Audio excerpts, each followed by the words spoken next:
Iche Penjay, welcome, welcome.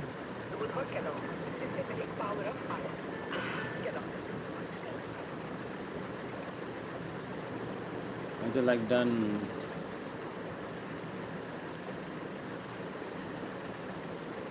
J like cứ tụ thì like done like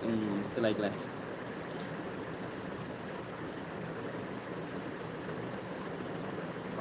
Dulu tao này.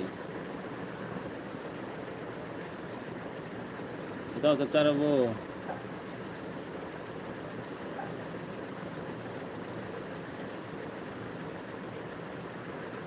Hello.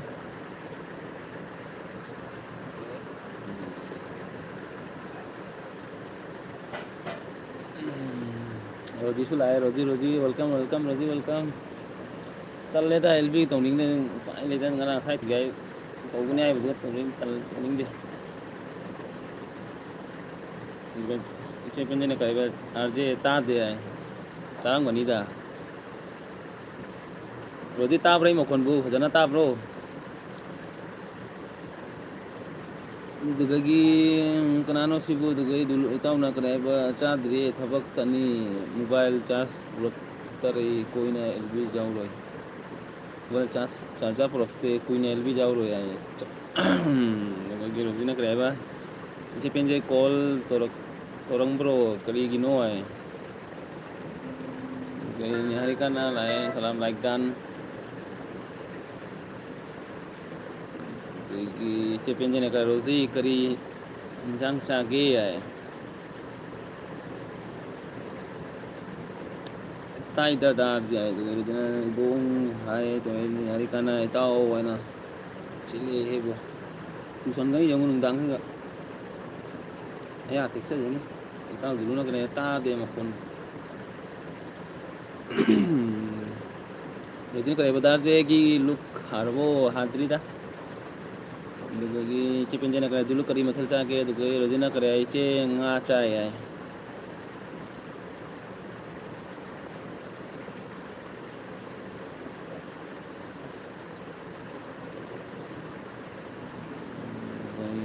dulu na kare Iche Penjay cha diri duty da ni ay Roji da iba yam thengi na ay ini thengi da Roji sa ma da mi tare khal like na ong khodang kai no like to salam mayam like to jaba mayam nung si na like to sam mi mo dugai tau na chal lai na ko na pim na like 3 like dan dugai case pinky jina hello RJ bro hello Iche welcome dugai Premila bro na RJ chak char bo chadri Premila tare Penjay chan oh tare ay Roji na kare ba ibung se ay kana kali haigat panai kananu haigali sebu haigat pana loi de Premila bro na Roji chak char bo case pinky like dan kyu je tau vi Robita kitchen like dan sare Penjay na kare ba to ni ay Roji na kare ba cha Premila chare ay dugagi ita tau join LB na tro ay join natin eh kana ga join to dino di pa mokwa na sen ngai ti si Dipa blong na kare hello RJ bro Dipa welcome dugai Roji na kare ba che di ay dugai tau nai nong kai na bita bede nong chubuda jang na lak pada charge prok tare ay dugai Roji na kare ba mula ay no Premila na Iche Penjay che Robita chak char bo itaw bina mayam dumbbell ka thangali na mai jeng de case pinky RJ bro chak char bo cha diri che kare Iche Pinky Roji na kare ba welcome aliba dugagi cha Penjay chana RJ ay na first like ni ay dugay Roji na kare ba alibi dulu na kari chal tau na kai salam de kari no chal dugay Premila na Roji kari hidang no ay dugagi di pa blong like dan sa pamula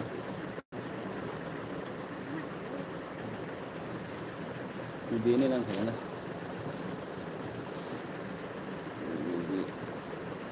Premila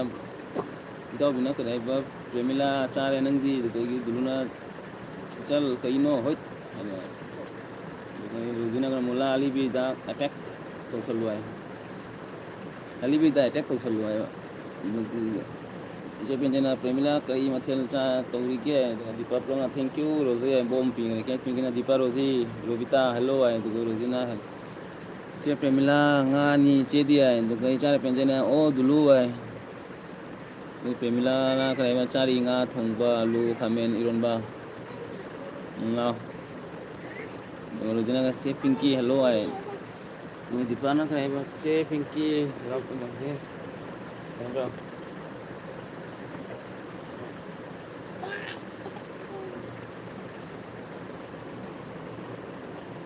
ꯏꯇꯥꯎꯕꯤꯅ ꯀꯔꯤ ꯏꯇꯥꯎꯅ ꯀꯔꯤ ꯍꯥꯏꯕ ꯑꯩ ꯆꯠꯂꯦ mobile charger ꯄꯨꯔꯛꯇꯔꯦ ꯅꯣꯡꯉꯥꯟ ꯐꯧ ꯂꯩꯗ꯭ꯔꯣꯃꯤꯅꯤ ꯏꯇꯥꯎ ꯁꯥꯎꯕ ꯌꯥꯗꯦ ꯕꯥꯏ ꯕꯥꯏ ꯍꯣꯏ ꯍꯣꯏ ꯏꯇꯥꯎ ꯆꯠꯂꯣ ꯄ꯭ꯔꯦꯃꯤꯂꯥꯅ ꯀꯔꯤ ꯍꯥꯏꯕ ꯑꯣꯀꯦ ꯄꯤꯡꯀꯤ ꯆꯥꯛ ꯆꯥꯔꯕꯣ ꯍꯥꯏ ꯑꯗꯨꯒ ꯗꯤꯄꯥꯅ ꯀꯔꯤ ꯍꯥꯏꯕ ꯆꯦ ꯄ꯭ꯔꯦꯃꯤꯂꯥ ꯍꯥꯏ ꯑꯗꯨꯒ ꯏꯆꯥꯅ ꯄꯦꯟꯖꯩꯅ ꯄꯤꯡꯀꯤ ꯅꯨꯡꯉꯥꯏꯔꯤꯕꯣ ꯍꯥꯏ ꯔꯣꯖꯤꯅ ꯃꯆꯥ ꯊꯣꯏꯕꯤ ꯆꯠꯈꯔꯦ ꯔꯣꯖꯤ ꯑꯗꯨꯒ ꯄ꯭ꯔꯦꯃꯤꯂꯥ ꯕ꯭ꯂꯣꯛꯅ ꯗꯨꯂꯨ ꯁꯨꯛ ꯌꯥꯡꯅ ꯑꯗꯨꯒ ꯏꯇꯥꯎꯕꯤꯅ ꯀꯔꯤ ꯆꯦ ꯄꯦꯟꯖꯩ ꯆꯅꯥ ꯈꯤꯇꯪ ꯆꯥꯒꯦ ꯏꯇꯥꯎꯅ ꯀꯔꯤ ꯏꯆꯜ ꯑꯦꯇꯦꯛ ꯇꯧꯕ ꯉꯝꯂꯔꯣꯏ ꯉꯁꯤꯗꯤ ꯅꯕꯨꯡ ꯆꯥꯔꯖꯔ ꯄꯨꯔꯛꯇꯔꯦ ꯚꯥꯏ ꯑꯣꯏꯔꯒꯦ ꯌꯥꯏ ꯑꯗꯨꯗꯒꯤ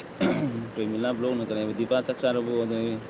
ꯏꯇꯥꯎꯕꯤꯅ ꯆꯦ ꯄꯤꯡꯀꯤ ꯆꯥꯛ ꯆꯥꯔꯕꯣ ꯑꯗꯨꯒ ꯏꯆꯥꯅ ꯄꯦꯟꯖꯅ ꯔꯣꯕꯤꯇꯥ ꯀꯔꯤ ꯃꯊꯦꯜ ꯆꯥꯒꯦ ꯗꯤꯄꯥ ꯕ꯭ꯂꯣꯛꯅ ꯑꯂꯤꯕꯥ ꯒꯣ ꯒꯣ ꯍꯥꯏ ꯑꯗꯨꯒ ꯔꯣꯖꯤꯅ ꯏꯕꯨꯡ ꯚꯥꯏ ꯑꯣꯏꯔꯣ ꯑꯗꯨꯗꯤ ꯊꯤ ꯐꯥꯏꯕꯩ ꯄꯥꯔꯠꯅꯔ ꯀꯥꯏꯔꯅꯤ ꯍꯥꯏ ꯊꯤ ꯐꯥꯏꯕꯒꯤ ꯄꯥꯔꯠꯅꯔ ꯀꯥꯏꯔꯅꯤ ꯍꯥꯏ ꯏꯇꯥꯎꯅ ꯀꯔꯤ ꯍꯥꯏꯕ ꯏꯆꯦ ꯄ꯭ꯔꯦꯃꯤꯂꯥ ꯃꯣꯕꯥꯏꯜ ꯆꯥꯔꯖꯔ ꯄꯨꯔꯛꯇꯔꯦ ꯍꯥꯏ ꯀꯞꯀꯔꯦ ꯃꯌꯥꯝ ꯈꯨꯔꯨꯝꯖꯔꯤ ꯀꯦꯁ ꯄꯤꯒꯤꯅ ꯔꯣꯕꯤꯇꯥ ꯆꯥꯗ꯭ꯔꯤꯌꯦ ꯅꯪ ꯆꯥꯔꯕꯣ ꯍꯥꯏ ꯑꯗꯨꯒ ꯏꯇꯥꯎꯕꯤꯅ ꯀꯔꯤ ꯍꯥꯏꯕ ꯆꯦ ꯄꯦꯟꯖꯩ ꯁꯦꯕꯣꯠ ꯊꯣꯡꯕ ꯍꯥꯏ ꯑꯗꯨꯅ ꯌꯦꯁ ꯏꯆꯜ ꯊꯤ ꯐꯥꯏꯕ ꯌꯥꯔꯔꯣꯏ ꯃꯣꯕꯥꯏꯜ ꯃꯨꯠꯈ꯭ꯔꯗꯤ ꯌꯥꯏ ꯀꯞꯀꯔꯦ ꯑꯗꯨꯒ ꯏꯇꯥꯎꯕꯤꯅ ꯆꯦ ꯄꯤꯡꯀꯤ ꯆꯥꯔꯦ ꯍꯥꯏ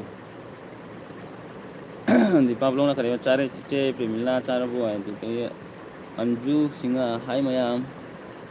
ꯑꯣ ꯑꯟꯖꯨ ꯑꯗꯨꯗꯤ ꯀꯩꯅꯣꯅꯤ ꯑꯁꯥꯅꯤꯅꯦ ꯍꯥꯏ ꯍꯥꯏ ꯑꯁꯥ ꯋꯦꯜꯀꯝ ꯋꯦꯜꯀꯝ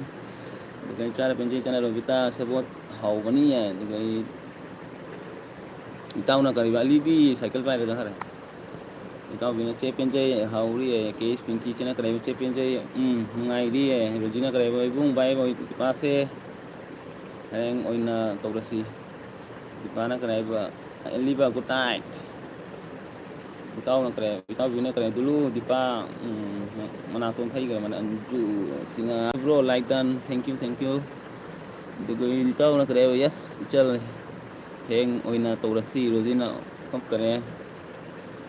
ꯑꯗꯨꯒ ꯗꯤꯄꯥꯅ ꯔꯣꯕꯤꯇꯥ ꯍꯥꯏꯅ ꯈꯟꯈꯔꯦ ꯀꯔꯤꯅꯣ ꯈꯜꯂꯤꯁꯦ ꯏꯇꯥꯎꯅ ꯀꯔꯤ ꯍꯥꯏꯕ ꯒꯨꯗ ꯅꯥꯏꯠ ꯃꯌꯥꯝ ꯉꯁꯤꯗꯤ ꯉꯜꯂꯦ ꯑꯩ ꯏꯇꯥꯎ ꯕꯥꯏ ꯕꯥꯏ ꯕꯥꯏ ꯕꯥꯏ ꯕꯥꯏ ꯕꯥꯏ ꯏꯇꯥꯎ ꯕꯥꯏ ꯏꯆꯥꯅ ꯄꯦꯟꯖꯩ ꯏꯆꯥꯅ ꯀꯔꯤ ꯍꯥꯏꯕ ꯑꯟꯖꯨ ꯀꯔꯤ ꯃꯊꯦꯜ ꯆꯥꯒꯦ ꯍꯥꯏ ꯑꯗꯨꯒ ꯏꯇꯥꯎꯕꯤꯅ ꯀꯔꯤ ꯍꯥꯏꯕ ꯑꯟꯖꯨ ꯑꯩꯒ ꯀꯅꯦꯛ ꯂꯩꯕ꯭ꯔꯣ ꯍꯥꯏ ꯗꯤꯄꯥ ꯕ꯭ꯂꯣꯛꯅ ꯔꯣꯖꯤ ꯅꯪ ꯍꯥꯠꯂꯨꯔꯣ ꯍꯥꯏ ꯏꯇꯥꯎꯕꯤꯅ ꯀꯔꯤ ꯏꯇꯥꯎ ꯄꯨꯡ ꯀꯌꯥ ꯐꯥꯎ ꯇꯧꯗꯣꯏꯅꯣ ꯇꯧꯔꯣꯏꯗ ꯌꯥꯝ ꯀꯨꯏꯅ ꯄꯨꯡ 10:30 10ꯐꯥꯎ ꯇꯧꯔꯒ ꯂꯣꯏꯁꯤꯜꯂꯁꯤꯔ ꯀꯩꯅꯣ ꯈꯪꯗꯦꯗ ꯌꯥꯝ ꯀꯨꯏꯅ ꯇꯧꯅꯤꯡꯗꯦ ꯏꯇꯥꯎꯅ ꯒ꯭ꯂꯨ ꯄꯤꯔꯛꯑꯣ ꯑꯂꯤꯕꯤꯁꯦ ꯍꯥꯠꯇꯣꯛꯀꯦ ꯉꯥ ꯆꯥꯛꯀ ꯑꯩ ꯆꯥꯛꯑꯦ ꯌꯥꯏ ꯆꯠꯂꯣ ꯅꯪ ꯀꯗꯥꯏ ꯆꯠꯇꯣꯔꯅꯤꯅ ꯀꯩꯅꯣ ꯒ꯭ꯂꯨ ꯄꯤꯔꯒ ꯑꯗꯨꯗꯒꯤ ꯏꯇꯥꯎ ꯔꯣꯖꯤꯅ ꯀꯔꯤ ꯆꯦ ꯗꯤꯄꯥ ꯑꯩ ꯕ꯭ꯂꯨ ꯄꯥꯏꯔꯤꯁꯦ ꯍꯣꯏ ꯑꯂꯤꯕꯤ ꯍꯥꯠꯂꯨꯔꯣ ꯍꯥꯏ ꯑꯟꯖꯨ ꯁꯤꯡꯍꯅ ꯔꯣꯕꯤꯇꯥ ꯑꯩꯅꯤ ꯍꯥꯏ ꯑꯗꯨꯒ ꯔꯣꯖꯤꯅ ꯀꯔꯤ ꯏꯕꯨꯡ ꯍꯥꯠꯂꯨꯔꯣ ꯍꯥꯏ ꯑꯗꯨꯒ ꯏꯇꯥꯎꯕꯤꯅ ꯀꯔꯤ ꯆꯦ ꯄꯦꯟꯖꯩ ꯍꯥꯏ ꯖꯒꯣꯏ ꯁꯥꯔꯦ ꯑꯗꯨꯒ ꯗꯨꯂꯨꯅ ꯏꯇꯥꯎꯅ ꯕ꯭ꯂꯨ ꯄꯤꯔꯛꯑꯣ ꯏꯇꯥꯎ ꯍꯥꯏ ꯅꯪ ꯆꯥꯔꯖ ꯂꯣꯏꯈꯔꯦ ꯍꯥꯏꯗꯨꯗꯤꯅ ꯆꯠꯂꯒꯦ ꯍꯥꯏꯗꯨꯗꯤ ꯑꯗꯨꯒ ꯏꯇꯥꯎꯕꯤꯅ ꯀꯔꯤ ꯑꯟꯖꯨ ꯍꯥꯏ ꯀꯞꯀꯔꯦ ꯑꯗꯨꯒ ꯗꯤꯄꯥ ꯕ꯭ꯂꯣꯛ ꯏꯠꯂꯤꯕ ꯅꯪ ꯍꯥꯠꯂꯨꯔꯣ ꯑꯥꯔꯖꯦ ꯕ꯭ꯔꯣ ꯕ꯭ꯂꯨ ꯄꯤꯅꯨ ꯕ꯭ꯂꯨ ꯄꯤꯌꯨꯅꯤ ꯍꯥꯏ ꯃꯥꯅꯦ ꯕ꯭ꯂꯨ ꯄꯤꯌꯨ ꯀꯅꯥꯗ ꯄꯤꯅꯤ ꯑꯅꯤꯃꯛꯇ ꯕ꯭ꯂꯨ ꯄꯤꯔꯔꯣꯏꯒꯦ ꯑꯗꯨꯗꯤ ꯏꯇꯥꯎꯅ ꯀꯔꯤ ꯍꯥꯏꯕ ꯄꯤꯔꯛꯑꯣ ꯊꯕꯛ ꯑꯃ ꯇꯧꯒꯦ ꯑꯩ ꯑꯗꯨꯒ ꯔꯣꯖꯤꯅ ꯀꯔꯤ ꯍꯥꯏꯕ ꯗꯥ ꯅ 10 ꯐꯥꯎ ꯇꯧꯅꯤ ꯍꯥꯏꯗ 12 ꯐꯥꯎ ꯁꯣꯏꯗ꯭ꯔꯕꯅꯤ ꯅꯍꯥꯛꯃꯨꯛ ꯗꯥ ꯃꯤꯅꯤꯠ 10 ꯇꯧꯅꯤ ꯍꯥꯏꯔꯒ 2 hours ꯅꯍꯥꯟꯒꯤꯗꯣ ꯖꯨꯁ ꯀꯥꯈ꯭ꯔꯦ ꯍꯥꯏꯔ ꯖꯣꯁꯅꯤ ꯍꯥꯏꯅ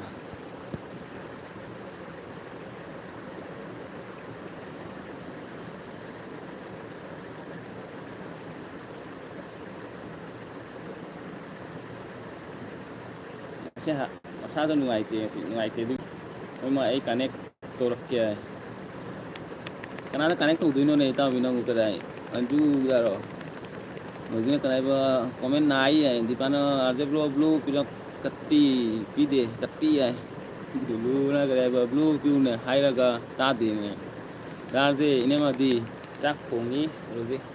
ꯍꯧꯖꯤꯛ ꯀꯔꯤ ꯏꯟꯖꯥꯡ ꯆꯥꯔꯤ ꯃꯌꯥꯝ ꯀꯔꯤ ꯏꯟꯖꯥꯡ ꯆꯥꯟꯅꯔꯒꯦ ꯗꯥꯔꯁꯦ ꯏꯅꯦꯝꯃꯗꯤ ꯂꯣꯏꯔꯦ ꯀꯣꯃꯦꯟ ꯃꯌꯥꯝꯁꯦ ꯑꯃꯨꯛꯇ ꯇꯔꯥ ꯂꯥꯛꯑꯝꯃꯒ ꯑꯃꯨꯛꯇ ꯒꯠ ꯂꯥꯎ ꯇꯥꯈꯤꯅꯤ ꯃꯤ ꯃꯔꯤ ꯑꯩꯗꯤ ꯉꯥꯅꯤ ꯗꯥꯔꯁꯦ ꯍꯥꯏ ꯆꯥꯛ ꯆꯥꯔꯕꯣ ꯍꯥꯏ ꯑꯥꯔꯖꯦ ꯆꯥꯛ ꯆꯥꯔꯕꯣ ꯆꯥꯗ꯭ꯔꯤ ꯏꯆꯦ ꯄꯦꯟꯖꯩ ꯑꯗꯨꯒ ꯑꯂꯤꯕꯒ ꯍꯥꯠꯂꯨꯔꯣ ꯍꯥ ꯑꯅꯤꯁꯦ ꯍꯥꯠꯇꯣꯛꯑꯣ ꯔꯣꯖꯤ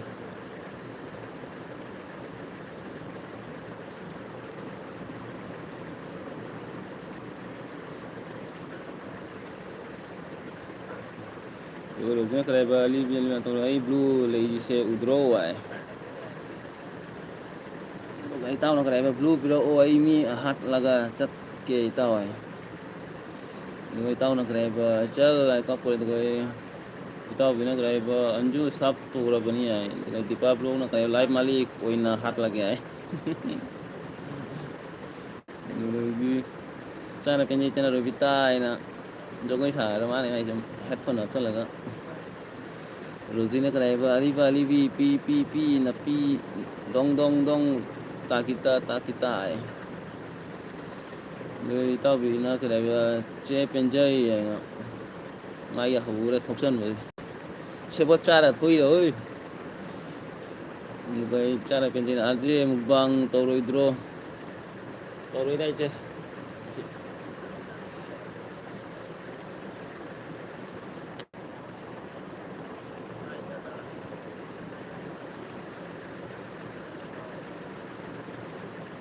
ꯑꯩ ꯅꯪꯕꯨ ꯅꯨꯡꯁꯤ ꯌꯥꯏ ꯀꯅꯥꯅꯣ ꯁꯤꯅ ꯑꯩꯅ ꯅꯪꯕꯨ ꯅꯨꯡꯁꯤꯌꯦ ꯂꯥꯛꯏꯁꯦ ꯑꯥꯔꯖꯦ ꯀꯤ ꯈꯣꯕꯔ ꯑꯩ ꯅꯪꯕꯨ ꯅꯨꯡꯁꯤ ꯑꯗꯨꯗꯒꯤ ꯏꯆꯦ ꯄꯦꯟꯖꯩꯅ ꯀꯔꯥꯏꯕ ꯔꯣꯕꯤꯇꯥ ꯒ꯭ꯌꯥꯟ ꯇꯥꯗ꯭ꯔꯦ ꯌꯥꯏ ꯔꯣꯖꯤꯅ ꯀꯔꯥꯏꯕ ꯉꯁꯤ ꯃꯤ ꯃꯌꯥꯝ ꯍꯥꯠꯅꯤꯡꯉꯦ ꯍꯥꯏ ꯗꯤꯄꯥꯞꯂꯣꯡ ꯔꯣꯕꯤꯇꯥ ꯑꯁꯂꯥꯝ ꯑꯂꯦꯡꯒꯨꯝ ꯍꯥꯏ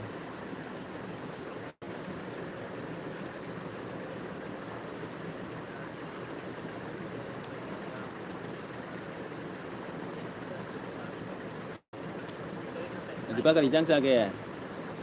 ꯑꯅꯨ ꯀꯩꯁꯥꯝ ꯂꯥꯏꯛ ꯗꯥꯟ ꯑꯥꯔꯖꯦ ꯊꯦꯡꯀ꯭ꯌꯨ ꯑꯅꯨ ꯏꯆꯦ ꯑꯅꯨ ꯏꯆꯦ ꯄꯦꯟꯖꯩꯅ ꯑꯣꯟ ꯑꯗꯨꯒ ꯏꯇꯥꯎꯅ ꯑꯩ ꯅꯪꯕꯨ ꯅꯨꯡꯁꯤꯗꯦ ꯍꯥꯏ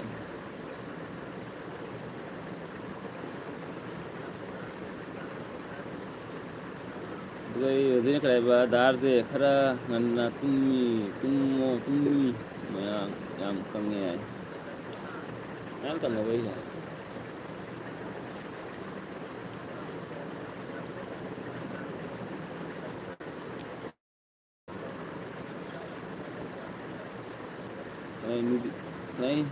ꯅꯨꯕꯤ ꯆꯥꯛ ꯆꯥꯔꯕꯣ ꯍꯥꯏ ꯀꯅꯥꯗꯅꯣ ꯍꯥꯏꯁꯦ ꯏꯆꯦ ꯄꯦꯟꯖꯩ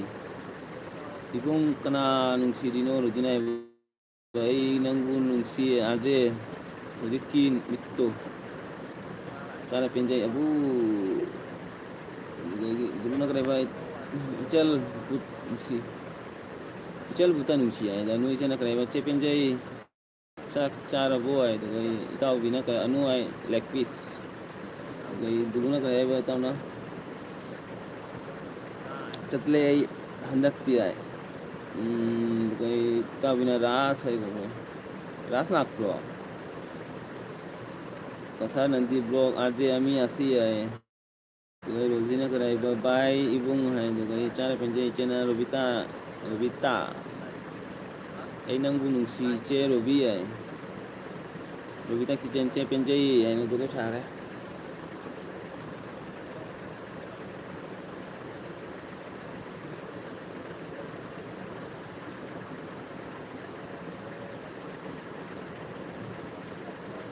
ꯑꯅꯤ ꯏꯆꯦꯅ ꯀꯔꯥꯏ ꯔꯣꯕꯤ ꯍꯥꯏꯅ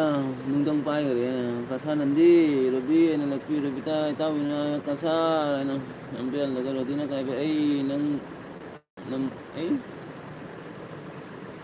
ꯑꯩ ꯅꯪꯕꯨ ꯅꯨꯡꯁꯤ ꯍꯥꯏꯅ ꯍꯥꯏꯈ꯭ꯔꯗꯨꯔꯦ ꯑꯗꯨꯗꯒꯤ ꯗꯤꯄꯥ ꯅꯝꯕ꯭ꯔꯣꯅ ꯌꯦꯡꯒꯔꯦ ꯔꯣꯕꯤꯇꯥ ꯏꯇꯥꯎ ꯅꯟꯗꯤ ꯍꯥꯏꯅ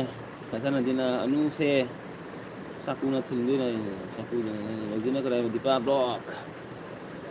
ꯍꯥꯏ ꯍꯥꯏ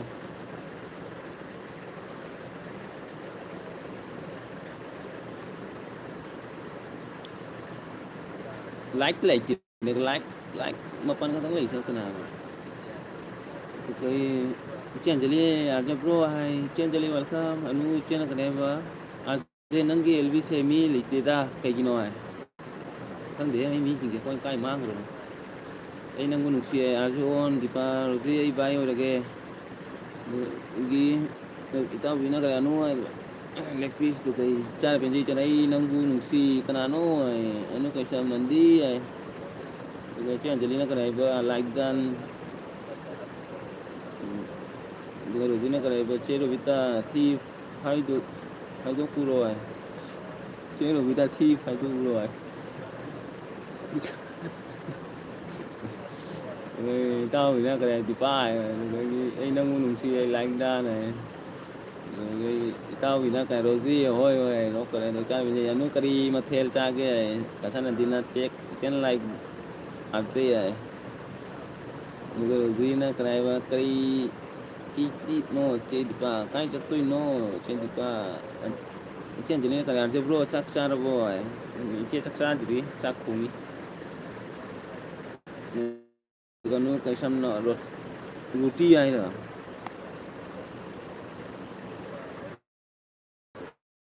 ꯔꯣꯖꯤꯅ ꯀꯔꯤ ꯍꯥꯏꯕ ꯅꯣꯛꯈ꯭ꯔꯦ ꯑꯗꯩ ꯏꯇꯥꯎꯕꯤꯅ ꯑꯅꯨ ꯖꯨꯁ ꯀꯩꯁꯥꯝ ꯁꯣꯌꯥꯕꯤꯟ ꯊꯣꯡꯉꯤ ꯑꯗꯨꯒ ꯏꯆꯦ ꯑꯟꯖꯂꯤꯅ ꯀꯔꯤ ꯆꯦ ꯄꯦꯟꯖꯩ ꯗꯤꯄꯥꯅ ꯀꯔꯤ ꯍꯥꯏꯕ ꯔꯣꯕꯤꯇꯥ ꯄꯨꯡ ꯅꯨꯡꯉꯥꯏꯔꯤꯗꯣ ꯍꯁꯃꯣꯂꯥ ꯆꯥꯎ ꯄꯨꯛ ꯅꯨꯡꯉꯥꯏꯇ꯭ꯔꯤꯗꯣ ꯍꯥꯁꯃꯣꯂꯥ ꯆꯥꯎ ꯔꯣꯖꯤꯅ ꯀꯔꯤ ꯍꯥꯏꯕ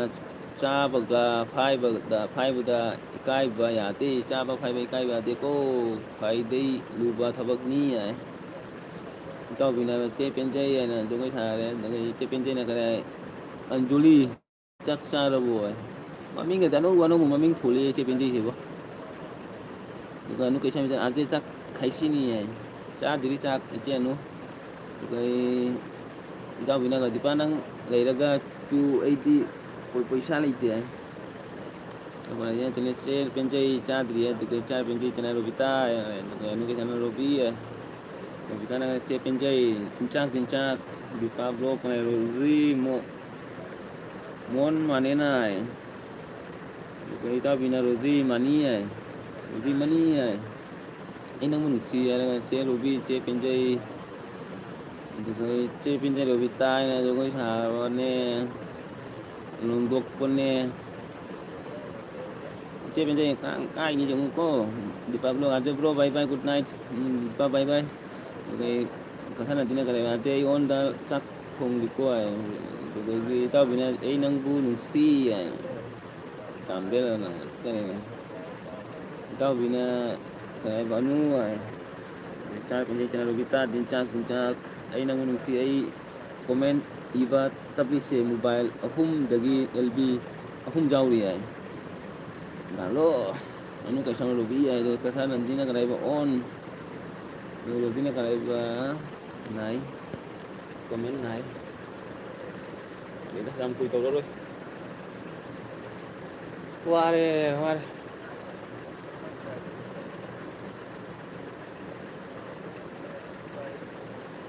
ꯏꯆꯦ ꯑꯅꯨꯅ ꯀꯔꯤ ꯍꯥꯏꯕ ꯅꯟꯗꯤ ꯑꯣꯟ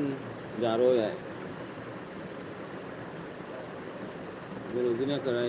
ꯔꯣꯖꯤꯅ ꯀꯔꯤ ꯍꯥꯏꯕ ꯅꯣꯛꯁꯟꯈ꯭ꯔꯦ ꯑꯗꯨꯒ ꯏꯆꯥ ꯄꯦꯟꯖꯩ ꯔꯣꯕꯤꯇꯥ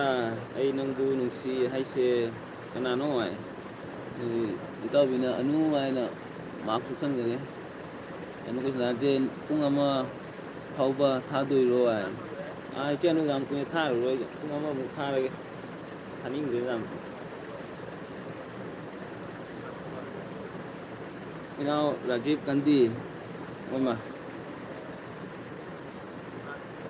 ꯔꯣꯖꯤꯅ ꯀꯔꯤ ꯍꯥꯏꯕ ꯗꯥ ꯑꯥꯔꯖꯦꯒꯤ ꯐꯥꯔꯁ ꯑꯦꯜꯕꯤꯅꯤ ꯅꯍꯥꯟ ꯂꯥꯁ ꯑꯦꯜꯕꯤ ꯂꯣꯏꯈ꯭ꯔꯦ ꯍꯥꯏ ꯂꯥꯁ ꯑꯦꯜꯕꯤ ꯂꯣꯏꯈ꯭ꯔꯦꯅꯦ ꯅꯪ ꯌꯥꯎꯗꯦꯀꯣ ꯑꯩꯒꯤ ꯂꯥꯁ ꯑꯦꯜꯕꯤꯗꯣ ꯇꯦꯁꯇꯤ ꯏꯆꯦ ꯂꯥꯛꯑꯦ ꯏꯅꯥꯎ ꯑꯥꯔꯖꯦ ꯏꯅꯥꯎ ꯔꯥꯖꯤꯞ ꯒꯥꯟꯙꯤ ꯈꯨꯔꯨꯝꯖꯔꯤ ꯏꯆꯦ ꯈꯨꯔꯨꯝꯖꯔꯤ ꯑꯗꯨꯒ ꯏꯇꯥꯎꯕꯤꯅ ꯀꯔꯤ ꯆꯦ ꯄꯦꯟꯖꯩ ꯑꯩꯁꯨ ꯈꯪꯗꯦ ꯑꯗꯨꯒ ꯀꯁꯥꯅꯗꯤꯅ ꯀꯅꯥꯅꯣ ꯑꯩꯁꯤꯕꯨ ꯑꯩ ꯅꯪꯕꯨ ꯅꯨꯡꯁꯤ ꯀꯅꯥꯅꯣ ꯍꯥꯏ ꯑꯅꯨ ꯀꯩꯁꯥꯃꯥꯔꯁꯦ ꯃꯆꯥꯅꯨꯄꯤꯗꯤ ꯏꯆꯥꯅꯨꯄꯤ ꯑꯃꯔꯣꯝꯗ ꯂꯩ ꯏꯆꯦ ꯑꯅꯨ ꯃꯃꯥꯒ ꯏꯇꯥꯎꯕꯤ ꯀꯔꯤ ꯆꯦ ꯇꯦꯁꯇꯤ ꯀꯦꯃꯣꯟ ꯑꯁꯣꯏ ꯑꯩ ꯅꯪꯕꯨ ꯅꯨꯡꯁꯤ ꯍꯥꯏꯅ ꯃꯦꯁꯦꯖ ꯗꯤꯂꯦꯠ ꯇꯧꯈ꯭ꯔꯦ ꯑꯗꯨꯒ ꯆꯦ ꯄꯦꯟꯖꯩꯅ ꯍꯣꯏ ꯔꯣꯕꯤꯇꯥꯏ ꯍꯣꯏ ꯔꯣꯕꯤꯇꯥꯏ ꯅꯣꯛꯈ꯭ꯔꯦꯗ ꯀꯁꯥꯅꯗꯤꯅ ꯀꯔꯥꯏꯕ ꯔꯣꯕꯤ ꯑꯩ ꯑꯣꯟꯅꯤ ꯍꯧꯔꯕ ꯅꯪ ꯍꯥꯏ ꯕꯨꯝ ꯂꯪꯒꯦ ꯔꯣꯕꯤꯅ ꯀꯔꯥꯏ ꯌꯥꯍꯧꯗꯔꯦ ꯍꯥꯏ ꯊꯥꯏꯗꯣꯏꯅꯦ ꯑꯗꯨꯝ ꯀꯁꯥꯅꯗꯤꯅ ꯀꯔꯥꯏ ꯃꯥꯁꯦ ꯆꯥꯛ ꯆꯥꯔꯕꯣ ꯍꯣꯏ ꯆꯥꯗ꯭ꯔꯤ ꯅꯪꯗꯤ ꯆꯦ ꯄꯦꯟꯖꯩꯅ ꯀꯔꯥꯏꯕ ꯃꯤꯗꯤꯜ ꯑꯦꯜꯕꯤꯔꯣ ꯏꯇꯥꯎ ꯃꯆꯥꯊꯣꯏꯕꯤ ꯌꯦꯡꯍꯜꯂꯣ ꯆꯠꯈ꯭ꯔꯦꯅꯦ ꯃꯆꯥꯊꯣꯏꯕꯤꯗꯣ ꯑꯅꯨ ꯏꯆꯦꯅ ꯀꯔꯤ ꯃꯥꯁꯦ ꯑꯦꯜꯕꯤ ꯌꯥꯎꯕꯗ ꯀꯥꯡꯅ ꯊꯥꯡꯗꯣꯔꯦ ꯍꯥꯏ ꯑꯗꯒꯤ ꯑꯦꯜꯕꯤ ꯑꯩ ꯀꯥꯡꯅ ꯊꯥꯡꯗꯣꯔꯦ ꯀꯥꯏꯗꯅꯤ ꯏꯆꯦ ꯅꯪꯅ ꯐꯝꯃꯤꯁꯤꯕꯨ ꯑꯩ ꯅꯪ ꯅꯨꯡꯁꯤ ꯆꯦ ꯇꯦꯁꯇꯤ ꯍꯥꯏ ꯑꯗꯨꯒ ꯏꯆꯥ ꯄꯦꯟꯖꯩꯅ ꯇꯦꯁꯇꯤ ꯂꯚ ꯌꯨ ꯅꯦꯠ ꯗꯥꯁꯦ ꯅꯦꯠꯇꯣ ꯗꯥꯁꯤꯒꯤ ꯅꯦꯠꯇꯣ ꯀꯩꯗꯧꯔꯦ ꯁꯥꯎꯔꯤꯁꯤꯅ ꯑꯩ ꯅꯦꯠ ꯅꯨꯡꯉꯥꯏꯇ꯭ꯔꯣ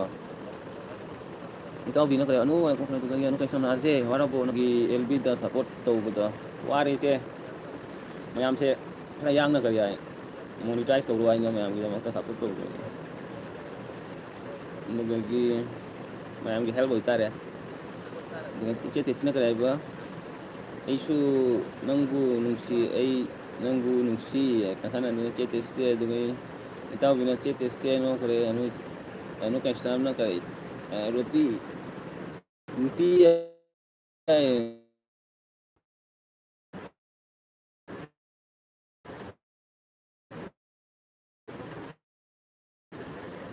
ꯑꯩ ꯁꯤ ꯔꯨꯝꯁꯦ ꯀꯔꯥꯏ ꯅꯨꯡꯗꯥꯡ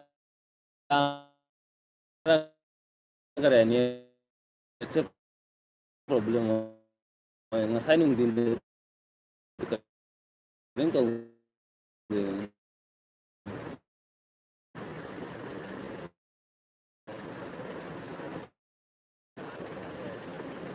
ꯀꯩꯁꯝꯅ ꯆꯦ ꯇꯦꯁꯇꯤ ꯆꯦ ꯄꯦꯟꯖꯅꯁꯦ ꯑꯦꯜꯕꯤ ꯕꯟ ꯇꯧꯔꯗꯧꯔꯅꯤ ꯁꯥꯟꯇꯤꯗ ꯆꯠꯄ ꯌꯥꯔꯅꯤ ꯏꯆꯦꯁꯨ ꯀꯔꯥꯏ ꯑꯩꯅ ꯅꯨꯡꯁꯦ ꯃꯌꯥꯝ ꯃꯃꯤꯡꯗꯣ ꯇꯦꯁꯇꯤ ꯏꯆꯦꯅ ꯀꯔꯤ ꯍꯥꯏꯕ ꯑꯩ ꯏꯁꯥ ꯉꯝꯗꯦ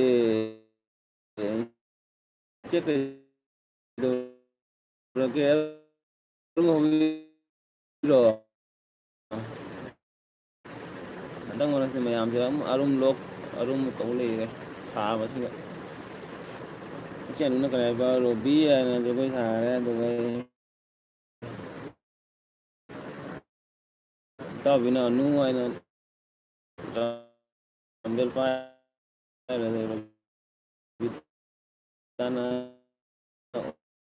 ꯑꯣ ꯇꯦꯁꯇꯤ ꯑꯔꯨꯝ ꯍꯧꯕ ꯐꯔꯕꯣ ꯍꯥꯏ ꯆꯦ ꯇꯦꯁꯇꯤ ꯁꯣꯔꯤ ꯆꯦ ꯇꯦꯁꯇꯤ ꯍꯥꯏꯕꯅꯤ ꯀꯁꯥꯅꯗꯤ ꯅꯦꯠ ꯂꯩꯔꯦꯅꯦ ꯑꯥꯔꯖꯦꯒꯤ ꯑꯦꯜꯕꯤ ꯍꯦꯛ ꯂꯣꯏꯕꯒ ꯑꯩꯒꯤ ꯑꯦꯜꯕꯤ ꯍꯧꯔꯅꯤ ꯏꯆꯦ ꯇꯦꯁꯇꯤ ꯍꯣꯏꯃꯛꯀꯤꯔꯣ ꯇꯧꯗꯣꯏꯔꯣ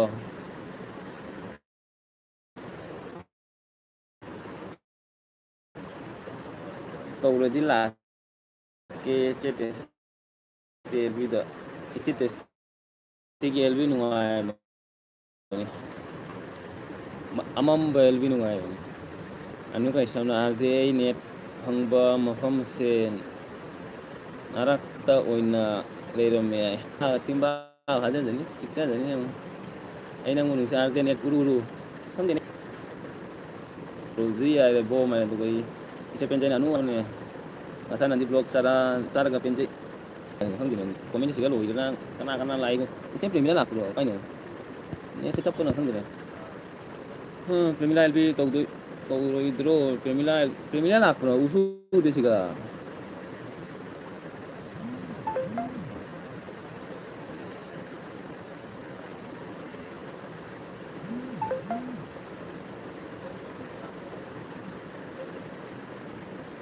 누나 그래 봐 ꯆꯦꯄꯦꯟ ꯁꯣꯏꯕꯤꯅ ꯑꯗꯨꯒ ꯅꯟꯗꯤꯅ ꯑꯣꯟ ꯍꯥꯏꯗꯨ ꯀꯁꯟ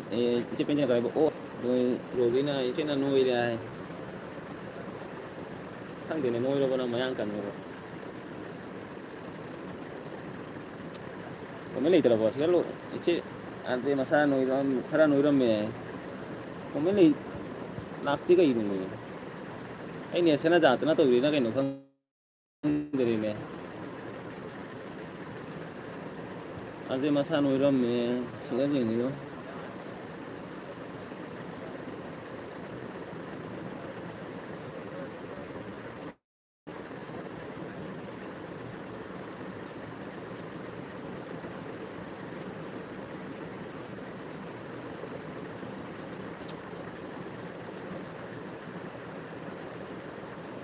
ꯁꯤꯁꯨ ꯅꯦꯠ ꯆꯞꯄꯤ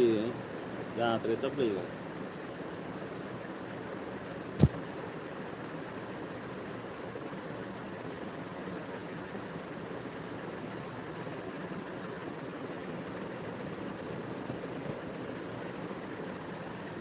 ꯑꯁ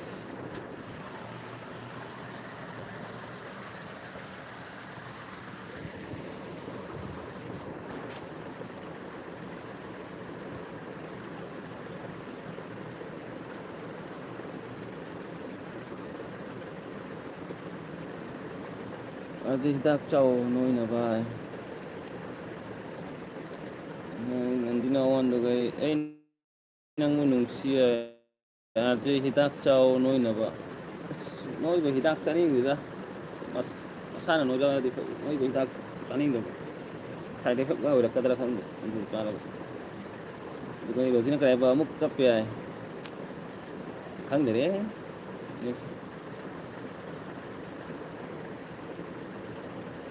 ꯑꯃꯨꯛ ꯆꯞꯄꯦ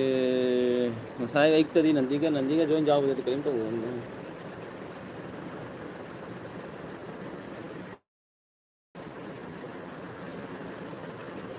ꯑꯃ ꯀꯣꯃꯦꯟ ꯅꯦꯠ ꯎꯔꯨꯔꯨ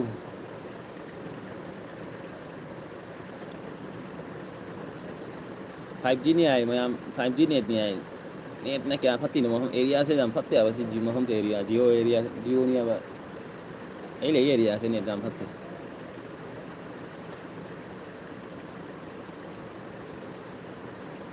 ꯑꯖꯩ ꯀꯁꯥꯔ ꯃꯩꯇꯩꯅꯤ ꯑꯣ ꯑꯠꯆꯥ ꯑꯖꯩ ꯀꯁꯥꯔ ꯃꯩꯇꯩꯅꯦ ꯑꯠꯆꯥ ꯑꯠꯆꯥ ꯑꯩ ꯅꯪꯕꯨ ꯅꯨꯡꯁꯤꯌꯦ ꯑꯣ ꯀꯥꯎꯊꯣꯛꯈ꯭ꯔꯦꯅꯦ ꯑꯗꯨꯒ ꯏꯇꯥꯎꯕꯤꯅ ꯑꯣꯟ ꯍꯥꯏꯔꯦ ꯅꯦꯠ ꯍꯧꯖꯤꯛ ꯆꯠꯄ꯭ꯔꯥ ꯃꯌꯥꯝ ꯅꯦꯠ ꯆꯠꯄ꯭ꯔꯥ ꯌꯦꯡꯕꯗꯣ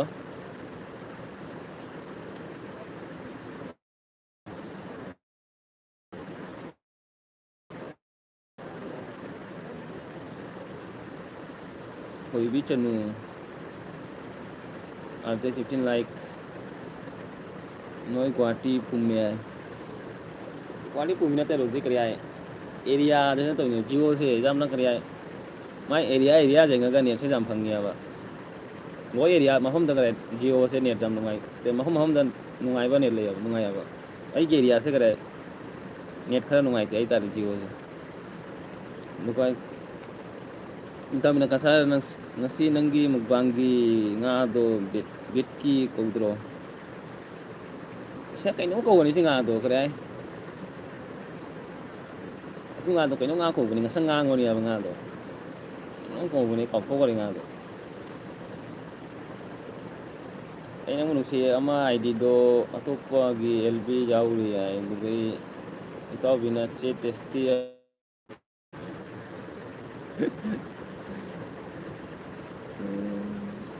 ꯖꯞ ꯖꯞ ꯅꯪ ꯑꯦꯔꯤꯌꯥꯗ ꯄꯠ ꯂꯩ ꯍꯥꯏ ꯔꯣꯖꯤꯅ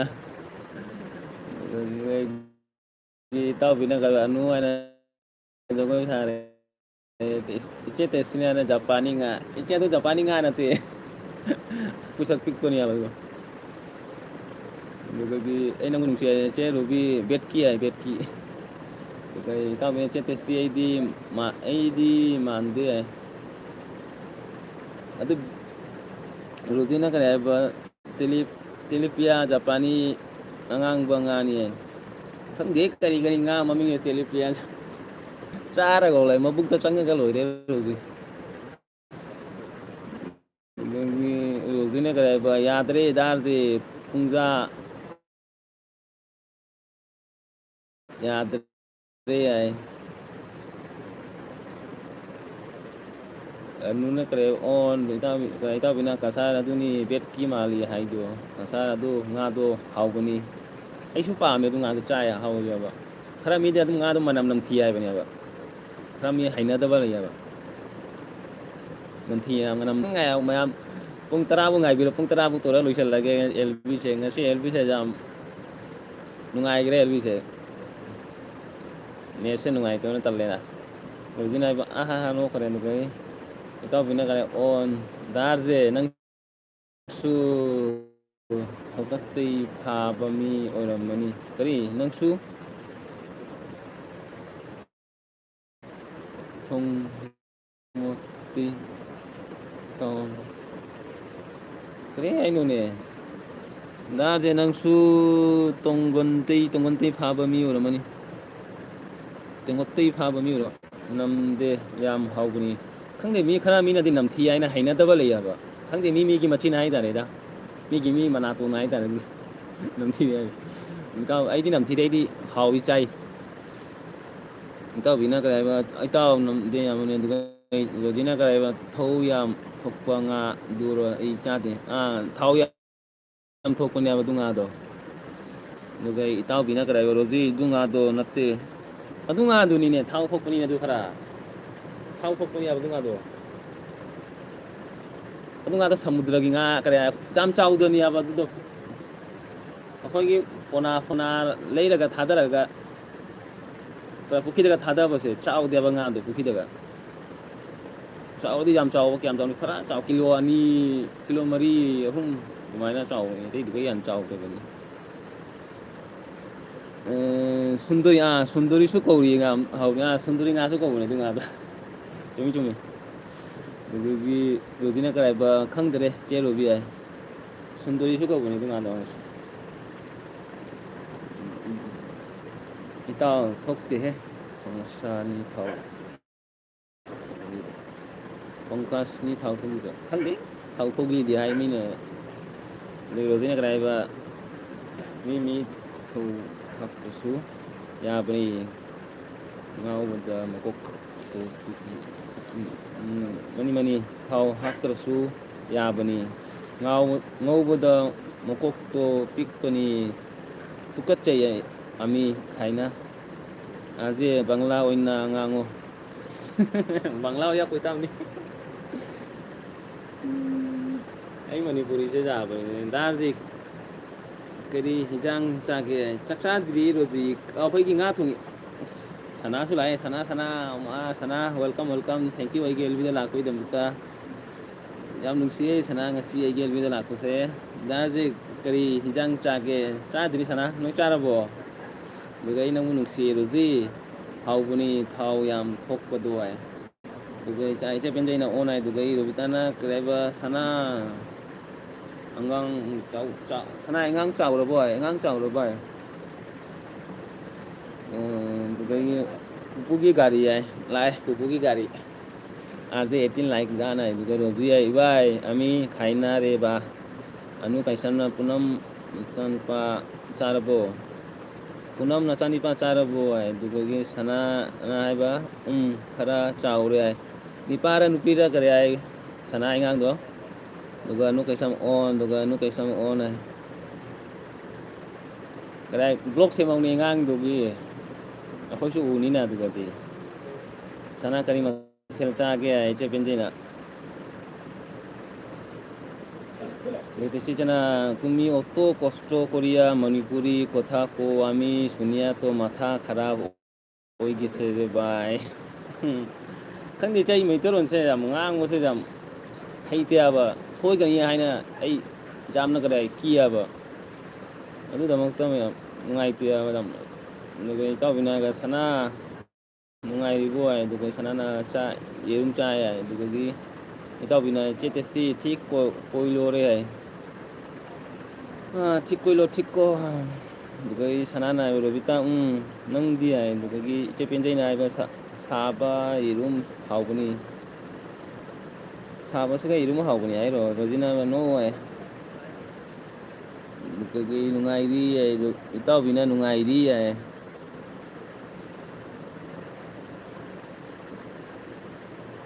इसे नुना कराय बच्चे टेस्टी मनी आइडिया से पेले दा atang ngai bro pung minute kray 70 minute ngai bro mayam loisalage am ngai tre net se ngai mayam na sumaina wana kare ngai pe se tal ai sumaina sumaina pa ro la no hang di sumaina lu pa net se kare net se thi da wa ri तुम्हार बहु बच्चा घुमाई कोई घुमाई किसी नहीं ना घुमाई से ना इस्ती बात बनाई तसे उर्वशी ना लाए उर्वशी अच्छा उर्वशी लाए उर्वशी सिस्टर 19 लाइक प्रो आई हजिकता फोन पाई बदा थिंग नहीं हो उर्वशी करीम थैंक यू ये लाप पे मता सुबजा याद रे दार जे रोजिंग आतंग आई रोई लुसा लगा नहीं पुंगा मा फा लगा लुसा लगे तो कोई रोजी ने कराया तुम दार जे तो कोई उर्वशी ना चाक चार बो प्रो चादरी उर्वशी नोई चार बो तो कोई रोजी ने कराया हाई रे हाई ओदोरो बोरोई adoro boro ya kari tao bina karai ba urvasi chakchara bo to gai chepen jana welcome urvasi to gai tao bina kari no tao rise net yad dare tao bi pumme pumme ai to gai rozina karai ba che robi ki sabji ai to gai che urvasi sister ne karai robi ta che cha loina kare changak ai to gai rozina karai dar je sumang da leitro sumang leitro sumang juga mi mata ni de rozi sumang mammi apa mapan dukai urbasina sara penje che thank you dukai gi ta bina rozi sebot oisere tumi ta bina oke urbasi dukai rozi na karai ba che robi masa kaise kari mas khaise dukai gi urbasi na karai ba je bro चारे हजिकता कई जांग उर्वशी दुगे तेसी चेना करे आमार video आइबो एकटू परे पूरा देखी लायो दया करिया ऑन द हाईवे चे येंगनी दुगे इताव बिना करे रोजी आइ रे दुगे हाउनी आइ रे दुगे रोजी ना मोजी पी करे दुगे नुई चेना ऑन इताव बिना चे टेस्टी हाउरनी आइ हासाउनी चेतेस्टी हासाउनी है बोरो करी हिजांग नो है आई की अखोई की nga थोंगी उरसी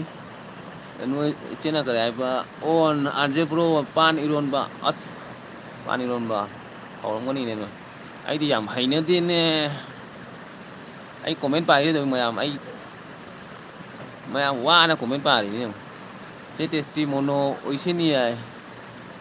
दुगाई che penjene on dugai urbasi na sister ka rawita che chak char boy cha na bora mai ma sebot thong cha ya yun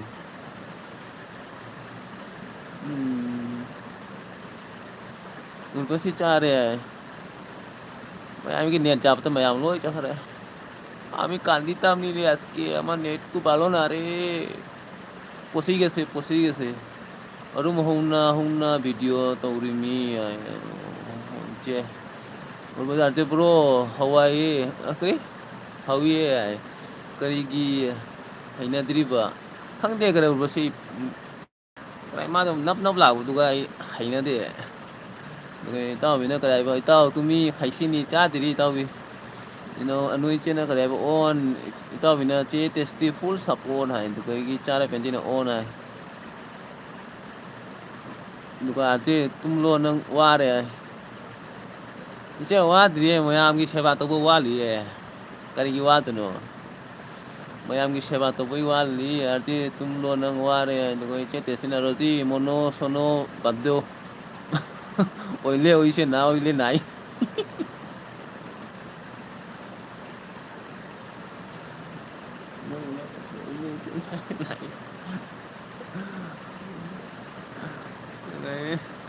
Urvashi ने कर आएगा आज जे ब्रो नोखन करे अनुसना बाद दियो ওই বার সময় ওই বই না তো রয়েছে এটা বেশ সেবা করার মুনি আরে বেশ ꯏꯇꯥꯎ ꯕꯦꯁ ꯁꯦꯕꯥ ꯍꯨꯔꯥꯟ ꯃꯣꯟꯅꯤ ꯍꯥꯏ ꯅꯨꯡꯉꯥꯏꯕꯤꯗꯦ ꯃꯌꯥꯝꯁꯦ ꯀꯔꯤ ꯍꯥꯏ ꯑꯦꯜꯕꯤꯗ ꯊꯥꯔꯒ ꯃꯌꯥꯝ ꯀꯅꯥꯝ ꯂꯥꯛꯄꯤꯗꯕ ꯆꯪꯗꯗꯤ ꯅꯨꯡꯉꯥꯏꯕꯤꯗꯦꯕ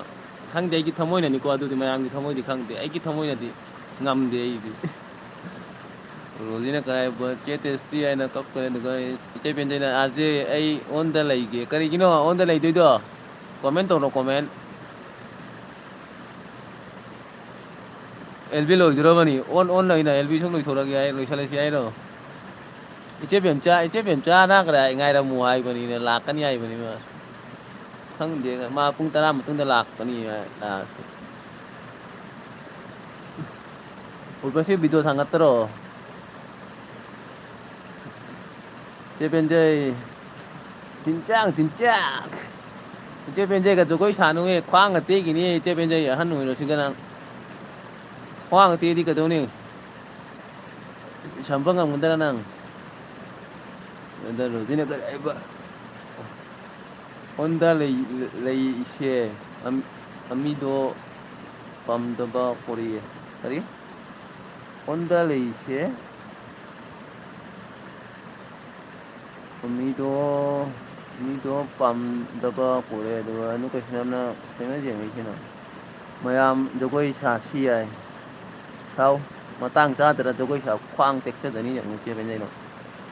ꯏꯇꯥꯎꯕꯤꯅ ꯀꯔꯤ ꯍꯥꯏꯕ ꯔꯣꯖꯤ ꯍꯁꯥꯎꯅꯤ ꯍꯥꯏ ꯅꯣꯛꯈꯔꯦ ꯑꯗꯨꯒ ꯑꯩ ꯁꯤꯠꯇꯨ ꯀꯠꯇ꯭ꯔꯤ ꯀꯅꯥꯅꯣ ꯁꯤꯅ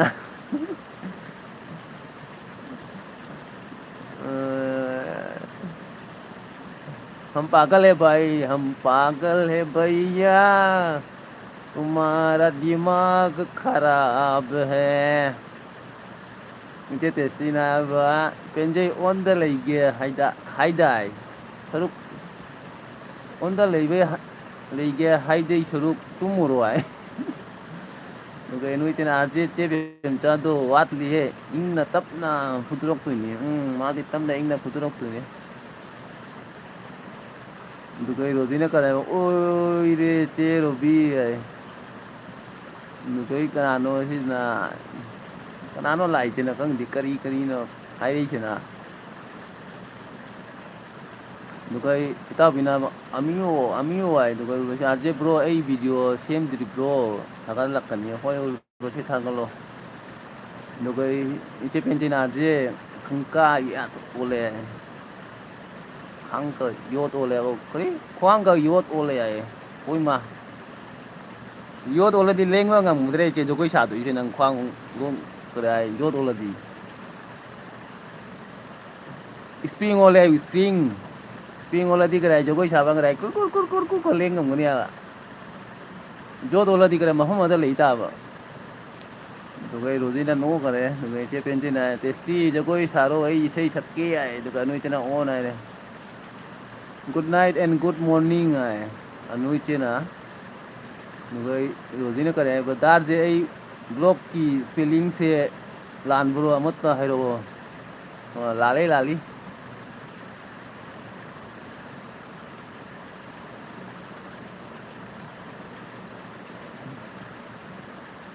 ꯑꯗꯨꯒꯒꯤ ꯑꯅꯨ ꯏꯆꯦꯅ ꯑꯣꯟ ꯑꯗꯨꯒ ꯆꯥꯔꯕꯤꯅꯤ ꯏꯆꯦꯅ ꯑꯩꯗꯤ ꯈꯪꯗꯦ ꯍꯥꯏ ꯅꯣꯛꯈꯔꯦ ꯑꯗꯨꯒ ꯑꯅꯨ ꯏꯆꯦꯅ ꯑꯣꯟ ꯏꯇꯥꯎꯕꯤꯅ ꯔꯣꯖꯤ ꯕ꯭ꯂꯣꯛ ꯍꯥꯏꯅ ꯏꯔꯣ ꯍꯥꯏ ꯇꯦꯁꯇꯤ ꯏꯆꯦꯅ ꯀꯔꯤ ꯍꯥꯏꯕ ꯄꯦꯟꯖꯩ ꯀꯔꯤ ꯅꯨꯃꯤꯠ ꯆꯠꯂꯁꯤꯒꯦ ꯍꯥꯏ ꯄꯦꯟꯖꯩ ꯀꯔꯤ ꯅꯨꯃꯤꯠ ꯆꯠꯂꯁꯤꯒꯦ ꯍꯥꯏ ꯎꯔꯕꯁꯤꯅ ꯑꯥꯔꯖꯦ ꯕ꯭ꯔꯣ ꯅꯪ ꯀꯣꯃꯦꯟ ꯄꯥꯔꯤ ꯃꯌꯥꯝꯗꯣ ꯇꯨꯝꯅꯤꯡꯉꯛꯀꯅꯤꯍꯦ ꯍꯥꯏ ꯀꯔꯤꯒꯤꯅꯣ ꯍꯪꯕꯁꯤꯗꯤ ꯑꯩ ꯁꯨꯃꯥꯏꯅ ꯄꯥꯗꯗꯤꯅꯦ ꯅꯦꯠꯁꯦ ꯐꯪꯗꯦꯕ ꯋꯥꯅ ꯅꯦꯠꯁꯦ ꯊꯤꯔ ꯁꯤꯒ ꯐꯪꯉꯦ ꯍꯥꯏꯅ ꯊꯝꯃꯤꯅꯤ ꯅꯦꯠꯁꯦ ꯇꯥꯕꯗꯨꯒ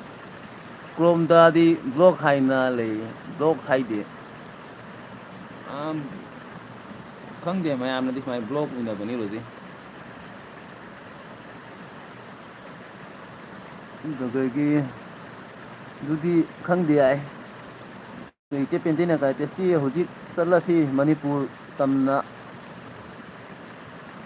ꯑꯗꯨꯒ ꯅꯟꯕꯤꯅꯥꯁꯦ ꯑꯩ ꯑꯣꯟꯅꯤ ꯅꯪ ꯄꯨꯡ ꯑꯃ ꯃꯇꯨꯡꯗ ꯑꯣꯟꯅꯤ ꯍꯥꯏꯔꯣ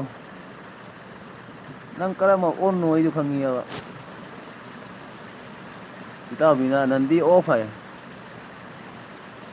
Aje pung tara tadore phak thutal lage ko ai. Nang la ka phak thutal lage ai phak thutal me mi lei ri siga. Anu kai sam on. Mama, karen jaga re mayam. Nungai re.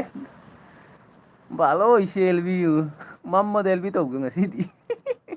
Itaw tum lo wai tina comment pa jani. Karen jaga re. Mayam karen jaga re.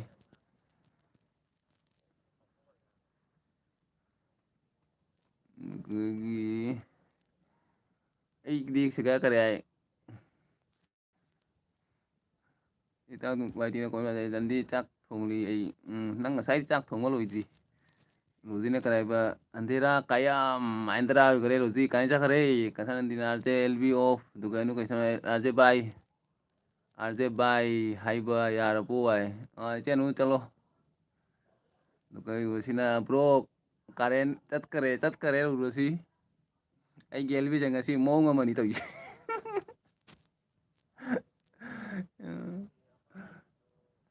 Duga ichen te RJ to sama amsal lo ai.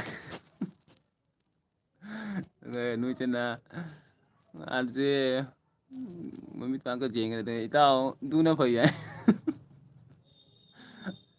Cara penji chen RJ du na phare dai. Duga ngatan andina RJ kibu kini ai.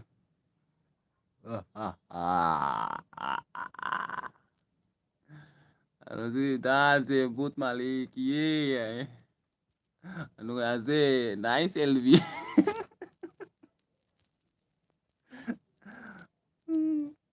Nungai Rozi người ta je sathi ki ye masak tua. Na khoi cái nó tao cái nào khó nói là có lành ra.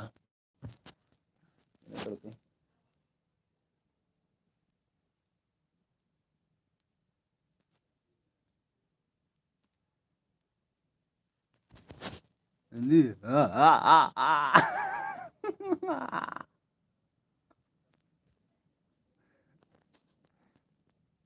Đây là tiếng kia cô tao LV rồi được giang lo karen chất ki lagi. Duga nu cái je nang khoi na pa mi mali ko ai. Duga sana bro hana bro ki video desu karen jam chat kan man chat kan bani chumi ura se ki blog ai ki video blog tara ka ai ki video dani mukbang to mo tam da karen bot lau zakhi bane nantina ai ki bana yang ga si tare kri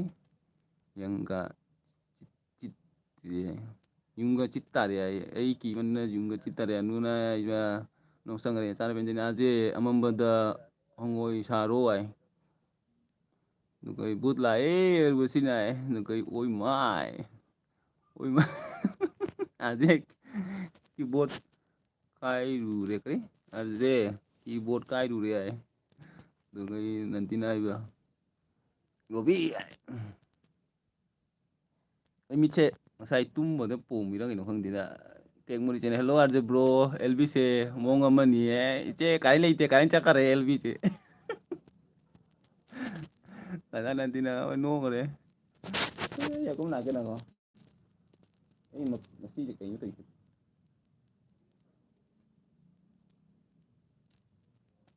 Amit masih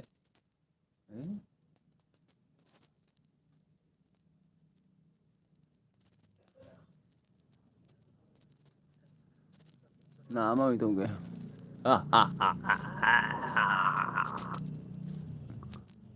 ada karen itu bagi ini mengkuni kuai nungangi rodina cere ke but di leiri but sekali dia ada on darje maya to ngasidi fazanna ure nahan gai udri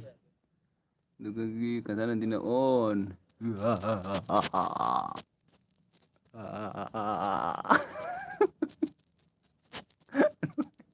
aja na kam kan on nanti na blog anu ko nanti ko nanti na kap kare aje nung tangai kata nanti na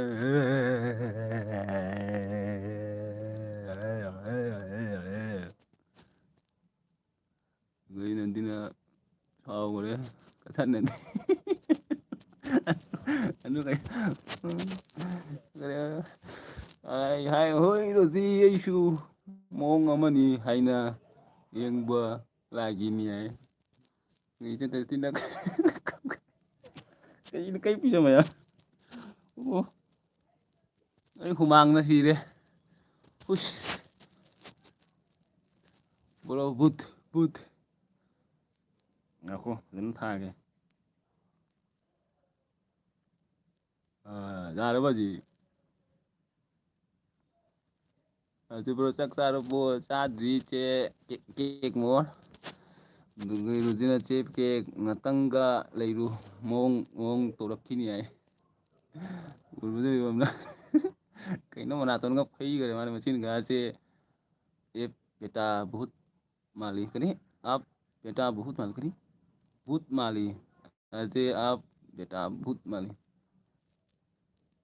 lại lại cái like dan kek một cái là like dan này hui mà rồi dây mày dừng tu ý ý nó mút cái ý dar से torchlight thalo fuck हुगत लोरार से है कथाना दिना आज LB of ओरी कीबना लोरे आज LB of ओरो आई कीबना लोरे आई नेमागी फोन दे आज तुमनिंगबना लोरे आई तुमनिंगनी नंग तुमनिंगबना लोरे गाय पुंग तरा पुंग बारो एक पु एलबी जाव लेरे गमा तुमनिंगबना लोरे चलो तुमनिंगदी ब्रो ei mut करे dulu dina no kare dulu kana dina oh lai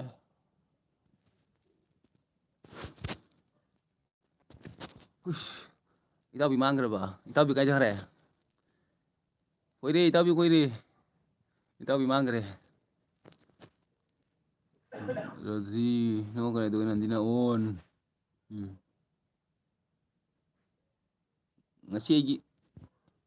i ai uire ai uiruna karen se khara jangna lakpiro da phani ꯆꯠꯈ꯭ꯔꯦꯒ ꯍꯜꯂꯛꯈꯤꯗꯔꯦ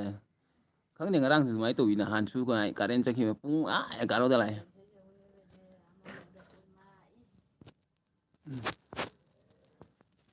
ꯑꯃꯝꯕꯗ ꯀꯔꯤꯒꯤ ꯂꯥꯛꯏꯅꯣ ꯅꯪꯁꯨ ꯅꯨꯡꯒꯥꯏꯒꯤ ꯏꯇꯥꯎꯕꯤꯅ ꯑꯣꯟ ꯅꯨꯡꯒꯥꯏꯒꯤ ꯀꯊꯥꯅꯗꯤꯅ ꯑꯩꯁꯨ ꯇꯨꯝꯂꯒꯦꯀꯣ ꯍꯥꯏꯗꯅ ꯅꯣꯏꯖꯅ ꯑꯁꯦ ꯊꯥꯔꯛ ꯀꯣꯛꯄ ꯃꯥꯜꯂꯤ ꯀꯔꯤ ꯊꯔꯥꯏ ꯀꯣꯛꯄ ꯃꯥꯜꯂꯤ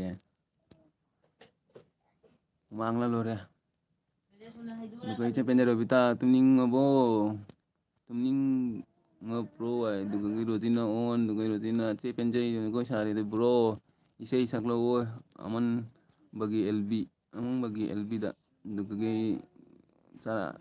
ꯆꯦꯅꯣꯕꯤ ꯇꯥꯏ ꯑꯗꯨꯒ ꯅꯟꯗꯤꯅꯥꯁꯦ ꯑꯩ ꯆꯥꯛ ꯆꯥꯔꯨꯈꯤꯒꯦꯀꯣ ꯍꯥꯏ ꯀꯩꯅꯣ ꯇꯧꯔꯤꯁꯤꯕꯣ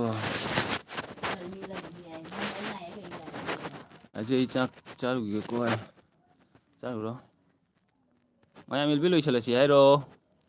ꯏꯇꯥꯎꯕꯤ ꯅꯪ ꯑꯦꯜꯕꯤ ꯊꯥꯗ꯭ꯔꯤꯕꯣ ꯑꯗꯩ ꯆꯥꯛ ꯆꯥꯔꯨꯒꯦꯀꯣ ꯑꯗꯨꯒ ꯕꯤꯇꯥꯅ ꯆꯦ ꯄꯦꯟꯖꯩ ꯑꯗꯨꯒ ꯁꯥꯔꯦ ꯀꯊꯥꯅꯗꯤꯅ ꯆꯤꯡꯆꯥꯛ ꯔꯣꯕꯤ ꯑꯩ ꯇꯨꯝꯂꯒꯦꯀꯣ ꯍꯥꯏ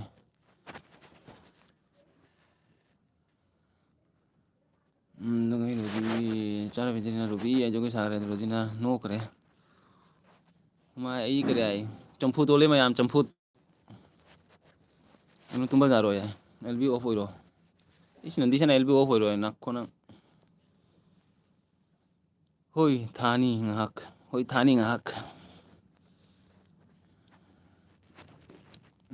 ꯊꯥꯔꯒꯦ ꯍꯥꯏꯗꯤ ꯄꯨꯡ ꯀꯌꯥꯗꯩ ꯊꯥꯒꯦ ꯍꯥꯏꯅꯣ ꯔꯣꯕꯤ ꯇꯨꯝꯂꯣ ꯐꯣꯟ ꯌꯥꯝꯅ ꯄꯥꯏꯅꯨ ꯔꯣꯕꯤꯇꯥ ꯑꯩ ꯉꯁꯥꯏ ꯉꯥꯡꯉꯩꯗꯣ ꯑꯩ ꯃꯁꯛ ꯆꯪꯉꯗ ꯉꯥꯡꯉꯨꯔꯕ꯭ꯔꯣ ꯎꯔꯕꯁꯤ ꯑꯩ ꯃꯁꯛ ꯉꯥꯡꯈꯔꯦ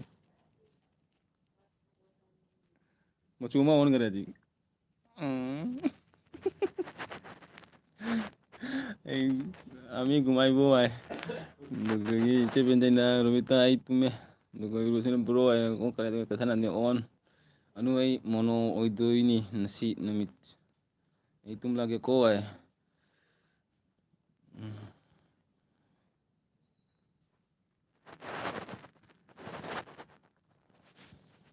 Ay chebende ay kap kare nagagi rusin nas bro ay no kare nagagi aje kiki ay.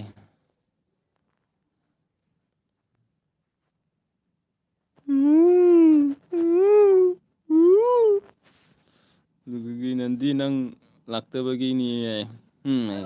Ha? Nang kailan dong gas ki dong liquid to chadro. Chai.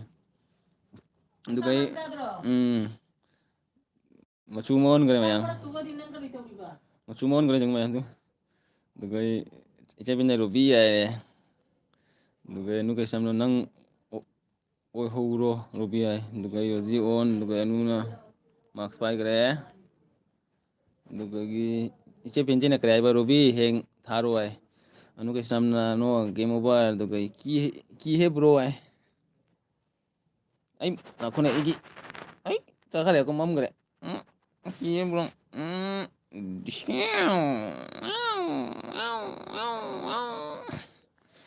Ki bro nagagi tao bina chebende jaro ay. Itaw bi ngasi pura elbida lai chura bani ko mayam noi khara cheksalo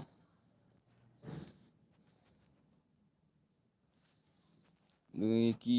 e bro ai to ganu oidoi ni ai ma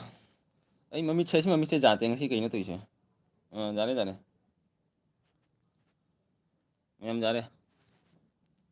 ai la ke ko mayam ai la ke tu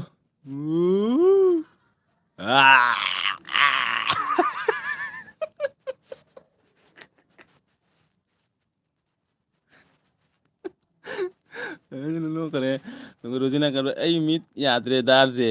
samanna nungsin tumhautre saunu darje ai loibodi yawningbani hoi roji chalo chalo kaim kaide thenge pung khulaktadi pung tara aise yam thengabani ko dugagi che tesina arje ki jeye ai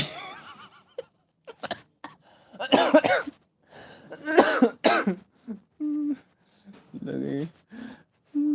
hinchaba mali che benjen oi ma robita ai no kare dugagi tao bina che penje na kare dugagi nu kai samna hinchaba mali aisu tauba hay bro mit thangat thangat pido ai amkang mako ai fajana thangalaga jangan ga mayam las amkang jangan ga mayam thangalaga leigo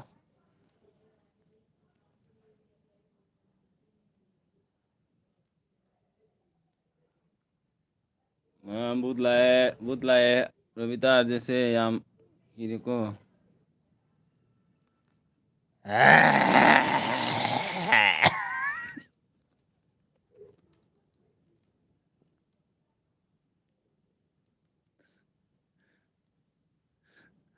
good night mayam good night dengan ce benya robita जैसे yam ki ko hello phangna ru ro bang anu ce nang good night uro zu ai no good night ce benja ngasai sam phabi una khara mi ai aje phang ko nai ce benja na si sam phabi una khara mi ai dugagi anu ce na arje phak hugolo tap hugolo sana thoibi chanuna arje hai sana thoibi thank you ai lalbi da lakpai sana thoibi se kana no I khang dere ko mayam khara hai biro ne like to rom da di bro last ki se di pura mali hinchawa anu kai sam la anu kai sam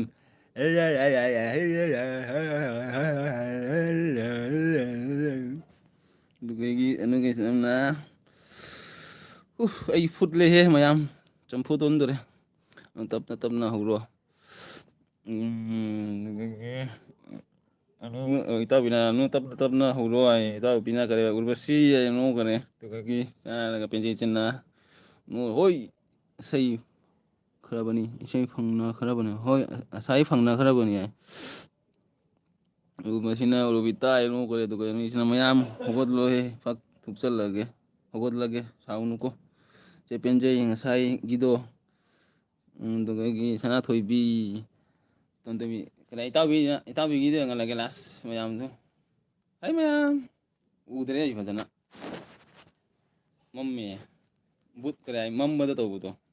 ꯉꯥꯏꯈꯣꯅꯦ ꯍꯦꯔꯥ ꯏꯇꯥꯎꯕꯤꯗ ꯉꯁꯥꯏꯗꯣ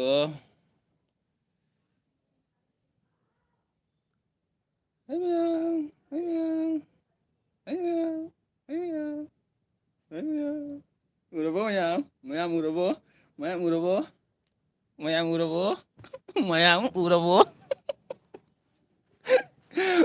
ꯏꯆꯦ ꯕꯦꯝꯆꯥ ꯇꯧꯒꯦ ꯏꯆꯦ ꯕꯦꯝꯆꯥ ꯂꯥꯛꯑꯦ ꯏꯆꯦ ꯕꯦꯝꯆꯥ ꯂꯥꯛꯑꯦ ꯏꯆꯦ ꯑꯩꯒꯤꯃꯨꯛ ꯑꯩ current ꯂꯩꯇꯦ ꯃꯝꯃꯦ ꯏꯆꯦ ꯕꯦꯝꯆꯥ ꯂꯥꯛꯑꯦ ꯌꯧꯔꯛꯂꯦ ꯌꯥꯏ ꯏꯆꯦ ꯐꯛ ꯊꯨꯞꯆꯜꯍꯟꯗꯣꯔꯦ ꯃꯣꯏ ꯐꯛ ꯊꯨꯞꯆꯜꯂꯒꯦ ꯍꯥꯏ ꯑꯗꯨꯒ ꯏꯆꯦ ꯕꯦꯝꯆꯥꯗ ꯂꯣꯏꯍꯜꯂꯒꯦ ꯉꯥꯏꯈꯣ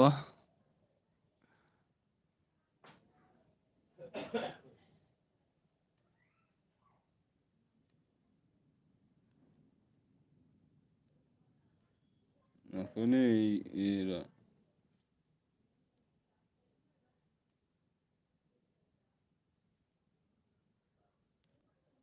ꯏꯆꯦ ꯕꯦꯝꯆꯥ ꯂꯩꯕ꯭ꯔꯣ ꯏꯆꯦ ꯕꯦꯝꯆꯥ ꯌꯦꯡꯉꯨꯀꯣ ꯃꯌꯥꯝ ꯏꯆꯦ ꯕꯦꯝꯆꯥꯒꯤꯗꯃꯛꯇ ꯏꯁꯄꯤꯁꯦꯜ ꯑꯣꯏꯅ ꯇꯧꯔꯒꯦ ꯑꯩ ꯌꯥꯎꯗꯔꯦ ꯍꯩꯃꯥ ꯌꯥꯍꯧꯗꯔꯦ ꯑꯣ ꯀꯔꯤ ꯍꯥꯏꯕ ꯀꯣꯃꯦꯟ ꯒꯥꯏ ꯆꯪꯒꯔꯦ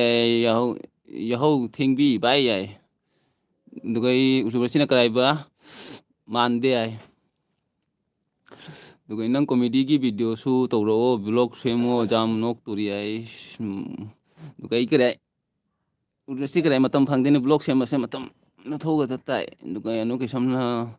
ꯌꯥꯍꯧ ꯊꯦꯡꯕꯤ ꯚꯥꯏ ꯑꯗꯨꯒ ꯁꯅꯥꯊꯣꯏꯕꯤ ꯆꯅꯨꯔꯥꯁꯦ ꯑꯩ ꯅꯪꯒꯤ ꯀ꯭ꯂꯥꯁꯃꯦꯠꯅꯤ ꯍꯣꯏꯃꯥ ꯎꯔꯕꯁꯤ ꯁꯣꯏꯕꯝꯅ ꯎꯗꯦꯍꯦ ꯕ꯭ꯔꯣ ꯍꯥꯏ ꯑꯥꯔꯖꯦ ꯅꯪ ꯃꯈꯥꯏꯒꯤ ꯀꯔꯥꯏ ꯃꯅꯥꯒꯤ ꯉꯁꯤ ꯀꯔꯤ ꯐꯪꯅꯔꯦ ꯉꯁꯤ ꯅꯪ ꯀꯔꯤ ꯅꯪ ꯃꯈꯥꯏꯒꯤ ꯀꯔꯤ ꯉꯁꯤ ꯀꯔꯤ ꯐꯪꯅꯔꯦ ꯑꯗꯨꯒ ꯑꯩ ꯏꯆꯦ ꯕꯦꯝꯆꯥꯅ ꯀꯔꯤꯕ ꯑꯩ ꯉꯁꯥꯏꯅ ꯂꯨꯝꯃꯒ ꯌꯦꯡꯂꯝꯃꯤꯅꯤꯀꯣ ꯈꯨꯕꯤꯁꯨ ꯄꯤꯕꯅꯤ 14 ꯈꯨꯕꯤꯗꯣ ꯑꯩꯒꯤꯅꯤ ꯑꯗꯨꯒ ꯏꯆꯦꯅ ꯃꯌꯥꯝ ꯍꯧꯒꯠꯂꯣ ꯐꯛ ꯍꯧꯒꯠꯂꯒꯦꯅꯦ ꯅꯈꯣ ꯃꯤꯅꯤꯠ ꯃꯉꯥ ꯅꯈꯣ ꯑꯥꯔꯖꯦ ꯍꯤꯡꯆꯥꯕꯤ ꯍꯥꯏ ꯑꯗꯨꯒꯤ ꯏꯇꯥꯎꯕꯤ ꯔꯣꯕꯤꯇꯥ ꯍꯥꯏꯗꯅ ꯎꯔꯕꯁꯤ ꯀꯧꯈ꯭ꯔꯦ ꯀꯥꯏꯗꯅꯣ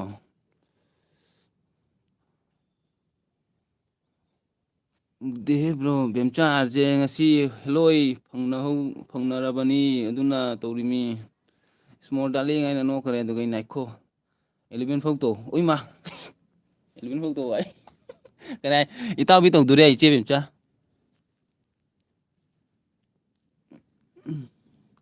ꯇꯧꯔꯁꯅꯨ ꯏꯇꯥꯎꯕꯤꯁꯦ ꯃꯣꯅꯣ ꯑꯣꯏꯍꯜꯂꯒꯦ ꯈꯔ ꯌꯥꯡꯅ ꯄꯨꯡ 10 ꯐꯥꯎ 10 ꯃꯈꯥꯏ ꯐꯥꯎꯕ ꯇꯧꯁꯤꯔꯣ ꯍꯥꯏꯔꯣꯅꯦ ꯄꯨꯡ 10 ꯐꯥꯏꯕ ꯇꯧꯁꯤ ꯍꯥꯏꯔꯣ ꯅꯪ ꯀꯩꯅꯣ ꯍꯥꯏꯔꯣ ꯃꯌꯥꯝ ꯂꯩꯔꯗꯤ ꯇꯧꯗꯣꯏ ꯂꯩꯇ꯭ꯔꯗꯤ ꯂꯣꯏꯁꯟꯗꯣꯔꯕꯅꯤ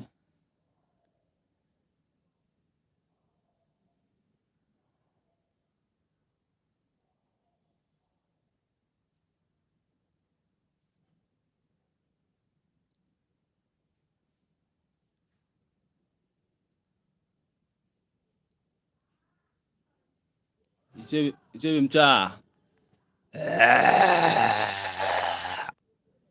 ꯑꯁꯤ ꯃꯈꯣꯟꯁꯤ ꯇꯨꯠ ꯌꯥꯗ꯭ꯔꯦ ꯃꯃꯤꯠꯁꯦ ꯍꯣ ꯅꯈꯣ ꯈꯔ ꯐꯥꯎ ꯇꯧꯁꯤ ꯑꯗꯨꯒ ꯎꯔꯕꯁꯤꯅ ꯍꯥꯏꯅ ꯅꯣꯛꯈ꯭ꯔꯦ ꯑꯗꯨꯒ ꯏꯆꯦ ꯕꯦꯝꯆꯥꯅ ꯃꯣꯏ ꯆꯥꯗꯣꯏꯔꯣ ꯀꯔꯤ ꯃꯣꯏ ꯆꯥꯗꯣꯏꯔꯣ ꯍꯥꯏꯔꯣ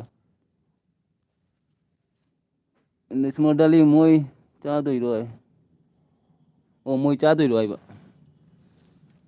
ꯏꯃꯥ ꯂꯥꯡꯉꯦ ꯀꯔꯦꯟ ꯆꯠꯈ꯭ꯔꯦ ꯆꯥꯛ ꯆꯥꯈꯤꯔꯣꯏꯗ꯭ꯔꯣ ꯕ꯭ꯔꯣ ꯆꯥꯗꯨꯔꯅꯤ ꯀꯗꯥꯏ ꯁꯤ ꯀꯥꯔꯦꯟ ꯂꯩꯇꯦꯅꯦ ꯀꯥꯔꯦꯟ ꯂꯩꯇꯦ ꯆꯥꯛꯁꯦ ꯀꯃꯥꯏꯅ ꯆꯥꯅꯤ ꯀꯥꯔꯦꯟꯁꯨ ꯅꯥꯏ ꯑꯥꯖꯩ ꯑꯩ ꯇꯨꯝꯃꯤ ꯏꯆꯦ ꯄꯦꯝꯖꯩ ꯅꯪ ꯇꯨꯝꯃꯣ ꯅꯪ ꯄꯨꯡ 11ꯗ ꯍꯧꯒꯠꯂꯒ ꯑꯩ ꯑꯣꯟꯅꯤ ꯍꯥꯏꯔꯣ ꯍꯧꯖꯤꯛ ꯅꯨꯃꯤꯠ ꯅꯥꯖꯅꯤ ꯅꯥꯖꯅꯤ ꯕꯤꯋꯤꯗ ꯀꯩꯅꯣ ꯅꯣꯏ ꯇꯧꯔꯤꯁꯤꯕꯨ ꯍꯥꯏ ꯏꯆꯦ ꯕꯦꯝꯆꯥ ꯀꯥꯔꯦꯟ ꯂꯩꯇꯦꯅꯦ ꯃꯣꯕꯥꯏꯜꯗꯨ ꯀꯥꯏ ꯃꯥꯡꯈ꯭ꯔꯅꯣꯅꯦ ꯀꯥꯔꯦꯟ ꯂꯩꯇꯦ ꯎꯁ ꯏꯁꯃꯣꯜ ꯗꯥꯔꯂꯤꯡ ꯕ꯭ꯔꯣ ꯑꯁꯦꯡꯕꯅꯤ ꯕꯨꯠꯅ ꯐꯧ ꯀꯤꯔꯅꯤ ꯍꯥꯏ ꯑꯣꯏꯃꯛ ꯀꯤꯔꯧꯔꯨꯔꯁꯤ ꯍꯩꯕꯨꯔ ꯑꯩꯁꯦ ꯈꯔ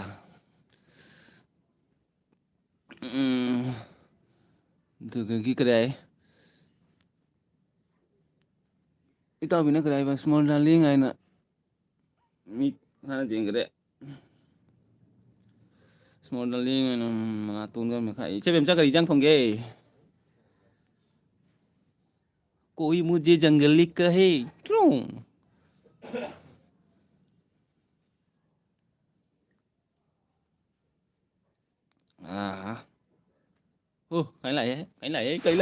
ꯀꯩ ꯂꯥꯛꯑꯦ ꯏꯃꯥꯏ ꯑꯌꯥ ꯑꯩ ꯃꯌꯥꯝꯁꯦ ꯑꯃꯨꯛꯇꯣꯏꯁꯦ ꯃꯥꯡꯉ ꯂꯣꯏꯔꯦ ꯃꯈꯨꯠꯀꯗꯨ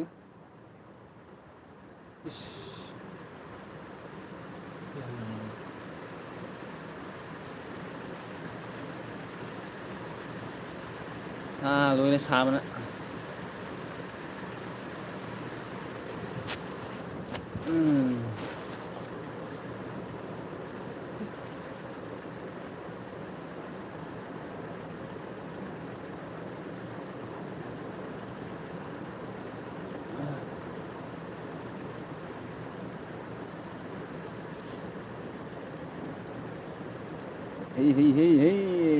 ꯍꯩ ꯌꯥꯏ ꯍꯣꯏ ꯑꯗꯨꯗꯒꯤ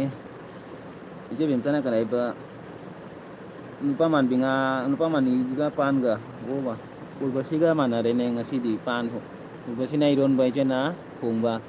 ꯏꯇꯥꯎꯕꯤꯅ ꯁꯥꯔꯦ ꯑꯗꯨꯗꯒꯤ ꯏꯆꯦ ꯄꯦꯟꯖꯅꯥꯁꯦ ꯑꯩ ꯌꯥꯗ꯭ꯔꯦ ꯕꯥꯏ ꯏꯆꯦ ꯄꯦꯟꯖꯩ ꯀꯨꯝꯕꯤꯔꯨꯔꯣ ꯑꯃꯨꯛ ꯀꯩꯁꯥꯃꯤꯠꯇꯅ ꯅꯣꯛꯈꯔꯦ ꯑꯗꯨꯗꯒꯤ ꯀꯥꯔꯦꯟ ꯂꯥꯛꯑꯦ ꯑꯗꯨꯒ ꯏꯆꯦ ꯕꯦꯝꯆꯥꯅ ꯑꯩꯈꯣꯏꯒꯤ ꯂꯥꯏꯠ ꯑꯣꯟ ꯇꯧꯕꯒ ꯏꯄꯥꯒꯤ ꯃꯩ ꯂꯥꯛꯏꯅꯦ ꯑꯁ ꯀꯌꯥ ꯗꯥꯎ ꯐꯩꯅꯦ ꯏꯆꯦ ꯅꯠꯇ꯭ꯔꯣ ꯏꯁꯃꯣꯜ ꯗꯥꯔꯂꯤꯡ ꯍꯥꯏꯅ ꯅꯣꯛꯈꯔꯦ ꯑꯗꯨꯗꯒꯤ ꯀꯩꯅꯣ ꯃꯤ ꯃꯥꯄꯟ ꯂꯩꯁꯦ ꯀꯣꯃꯦꯟꯗꯅ ꯃꯤ 2 ꯑꯍꯨꯝꯗꯅꯤ ꯂꯩꯁꯤꯅ ꯏꯁꯃꯣꯜ ꯗꯥꯔꯂꯤꯡ ꯍꯥꯏꯌꯦ ꯑꯗꯨꯒ ꯅꯣꯛꯈꯔꯦ ꯑꯗꯨꯗꯒꯤ ꯏꯆꯦ ꯕꯦꯝꯆꯥꯅ ꯆꯦ ꯕꯦꯝꯂꯩ ꯅꯨꯡꯁꯤꯕꯤ ꯍꯥꯏꯌꯦ ꯇꯥꯔꯦ ꯉꯥꯛꯇꯪ ꯅꯥꯈꯣ ꯂꯣꯏꯁꯤꯜꯂꯒꯦ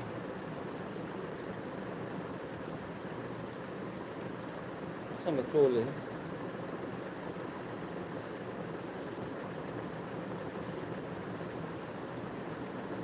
ꯕ꯭ꯔꯣ ꯈꯨꯂꯥꯡ ꯊꯥꯁꯤ ꯅꯨꯡꯉꯥꯏꯇꯦ ꯅꯨꯡꯉꯥꯏꯇꯕꯅ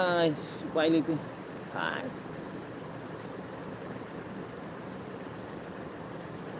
ꯑꯗꯨꯗꯒꯤ ꯑꯩ ꯑꯗꯨꯃꯥꯏꯅ ꯃꯣꯏꯁꯨ ꯂꯨꯝꯃꯤꯅꯤ ꯌꯥꯏ ꯑꯠꯆꯥ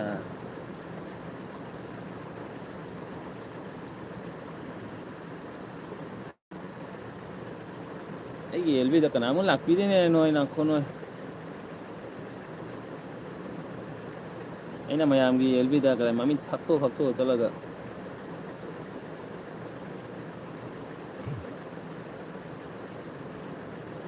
ꯍꯣꯏ ꯏꯆꯦ ꯕꯦꯝꯂꯩ ꯌꯥꯏ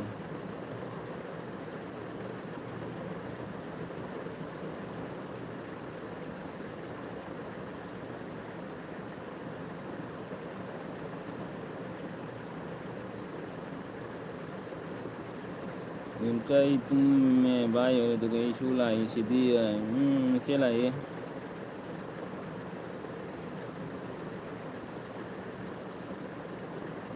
ꯑꯦꯜꯕꯤꯗꯣ ꯚꯤꯗꯤꯑꯣꯗꯕꯨ ꯂꯥꯛꯄꯤꯗꯦ ꯃꯤꯁꯤꯡ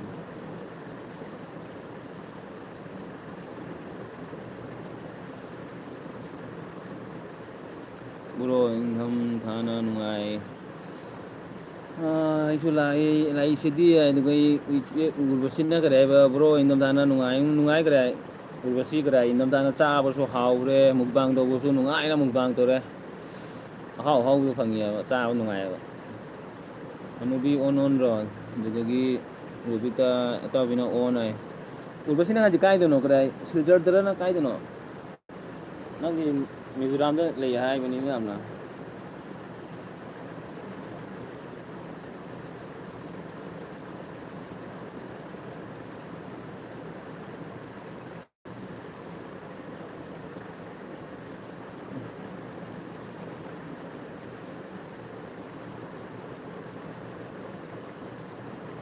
ꯅꯣꯃꯤꯁꯨ ꯈꯔ ꯀꯩꯗꯧꯔꯒꯦ ꯎꯔꯕꯁꯤ ꯅꯣꯃꯤꯁꯨ ꯈꯔ ꯕ꯭ꯂꯣꯛꯇ ꯊꯥꯡꯒꯠꯈꯤꯗꯔꯦ ꯃꯥꯈ꯭ꯔꯦ ꯌꯨꯇꯨꯕ ꯊꯥꯗꯣꯛꯈ꯭ꯔꯕ ꯑꯩꯁꯦ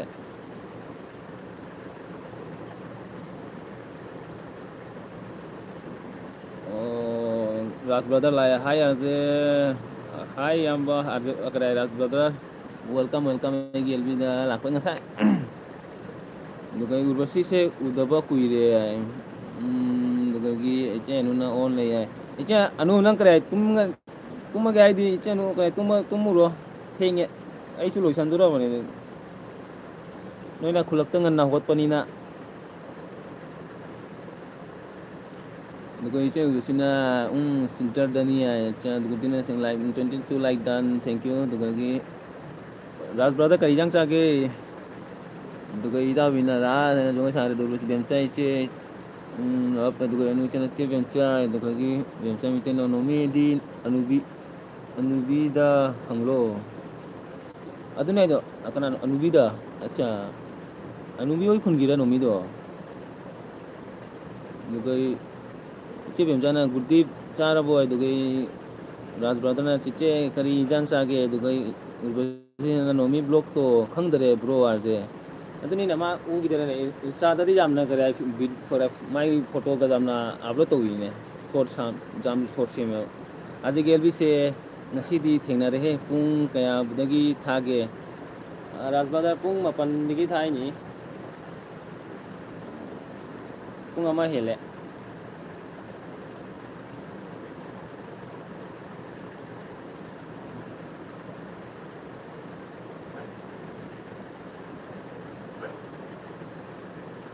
ꯑꯗꯨꯗꯒꯤ ꯏꯆꯦ ꯕꯦꯝꯆꯥꯅ ꯀꯔꯤ ꯍꯥꯏꯕ ꯑꯩꯈꯣꯏ ꯈꯨꯟꯒꯤꯅꯤ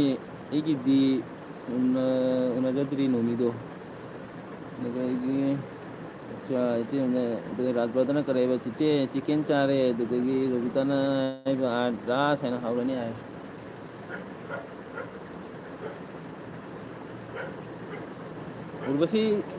ꯎꯔꯕꯁꯤꯅ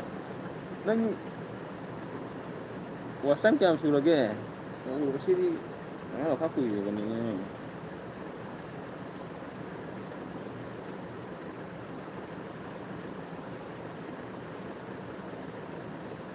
ꯏꯆꯦ ꯕꯦꯝꯆꯥ ꯆꯥꯛ ꯆꯥꯔꯕꯣ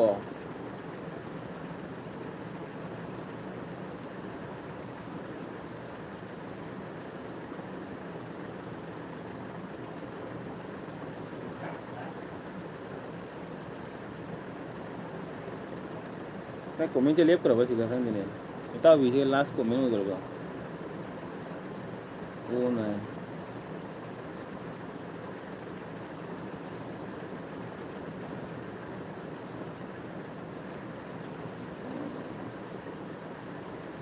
ꯏꯇꯥꯎ ꯄꯨꯡ ꯏꯇꯥꯎꯕꯤ ꯅꯪ ꯄꯨꯡ 10:30 ꯍꯧꯔꯣ ꯃꯤꯅꯤꯠ 9 ꯇꯪ ꯉꯥꯏꯔꯣ 8 ꯃꯤꯅꯤꯠ ꯑꯗꯨ ꯂꯩꯔꯒ ꯅꯪ ꯄꯨꯡ 10:30 ꯍꯧꯔꯣ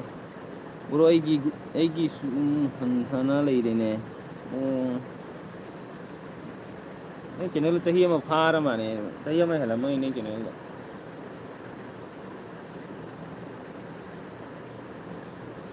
ꯎꯔꯕꯁꯤ ꯀꯔꯥꯏ ꯃꯔꯛ ꯃꯔꯛꯇ ꯑꯦꯜꯕꯤ ꯇꯧꯔꯣ ꯑꯦꯜꯕꯤ ꯇꯧꯔꯣ ꯑꯦꯜꯕꯤ ꯇꯧꯗꯗꯤ ꯅꯪ ꯋꯥꯅꯤ ꯅꯪ ꯌꯥꯝꯅ ꯀꯔꯤ ꯋꯥꯁ ꯇꯥꯏꯝ ꯐꯪꯕ ꯋꯥꯔꯅꯤ ꯅꯪ ꯑꯩ ꯌꯨꯝ ꯄꯥꯟꯕ ꯆꯍꯤ 20 ꯏꯌꯔꯁ ꯁꯨꯔꯦ 20 ꯁꯨꯔꯦ ꯆꯍꯤ ꯑꯅꯤꯇꯅꯤ ꯅꯨꯄꯥ ꯃꯌꯨꯝꯗ ꯂꯩꯔꯝꯂꯤꯕ ꯑꯅꯤꯔꯛꯇꯅꯤ ꯅꯨꯄꯥ ꯃꯌꯨꯝꯗ ꯂꯩꯔꯝꯃꯤꯕ ꯏꯆꯦ ꯌꯥꯝ ꯆꯠꯇ ꯃꯥꯟꯅꯦꯅꯦ ꯑꯗꯨꯗꯤ ꯑꯗ ꯑꯗꯨꯒ ꯔꯥꯖ ꯕ꯭ꯔꯗꯔꯅ ꯀꯔꯤ ꯆꯤꯆꯦ ꯑꯩꯗꯤ ꯅꯨꯡꯇꯤꯒꯤ ꯉꯥ ꯆꯥꯔꯤꯗꯨꯗꯤ ꯑꯩꯅ ꯅꯣꯡꯃꯇ ꯆꯤꯛꯀꯦꯟ ꯆꯥꯕꯁꯤꯗꯤ ꯆꯥꯕꯁꯦꯗ ꯅꯠꯇꯦ ꯑꯃꯨꯛ ꯌꯣꯠꯂꯤꯈꯤ ꯀꯔꯤ ꯌꯣꯠꯂꯛꯈꯤꯕ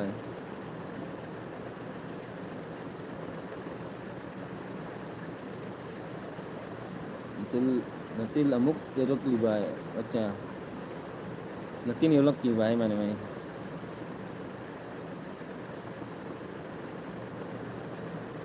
anui che kano on tai tumo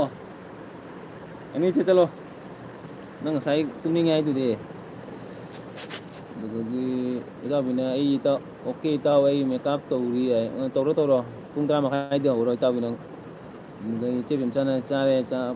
cha ba loi ga e bi lai ni hoi che thank you dugagi ita bina ra chicken already tin ta ai dugagi che bim chana ka duna mongolpur gi amatta khangde anubi su ujadri ai ubasina kara ai heli bro ai kari ai hele bro ai di channel hangaga muk video thangalu dere khana kuina adugi ra khangde mani nang kare ai video thangalu dere nangi matam se lan kare ai matam manung da kare ai chei ama manung da le sambang mo da adu se kare ai hajing marang ta elbi to ro basinang su nukta dinang wani keno na to gido dara dem lei naw rem do ma su elbi to na tha da na mai su kare chei pha ga ro ni mai su elbi to na ma su kare moni to gora ni last ka okay bro to rokini to ro Sitarana 23 like dan duga iche yamtana anubi ga iga su masak unadri mobile da uri seniya iche yamta silja da koru so munong youtuber mayam su phangnarani khangnaba mayam leinare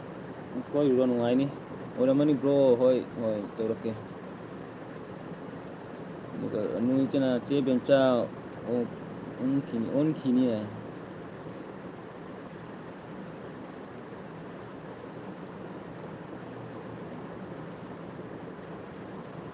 minit mga bisa lagi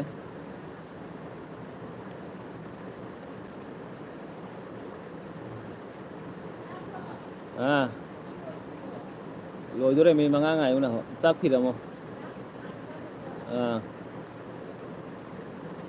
mani lôi ta bina on che bem chana karai ba hoi anubi nang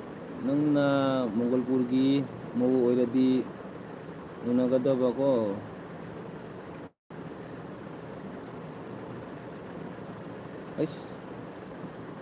kenapa lagi sih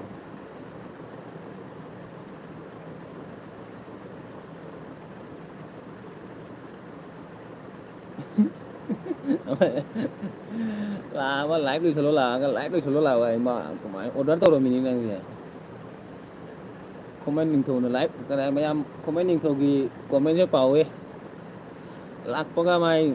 live đi solo cái nam lạc ra rồi live mấy em le hauri ai burgusina cái này bro mukbang tàu doi rồi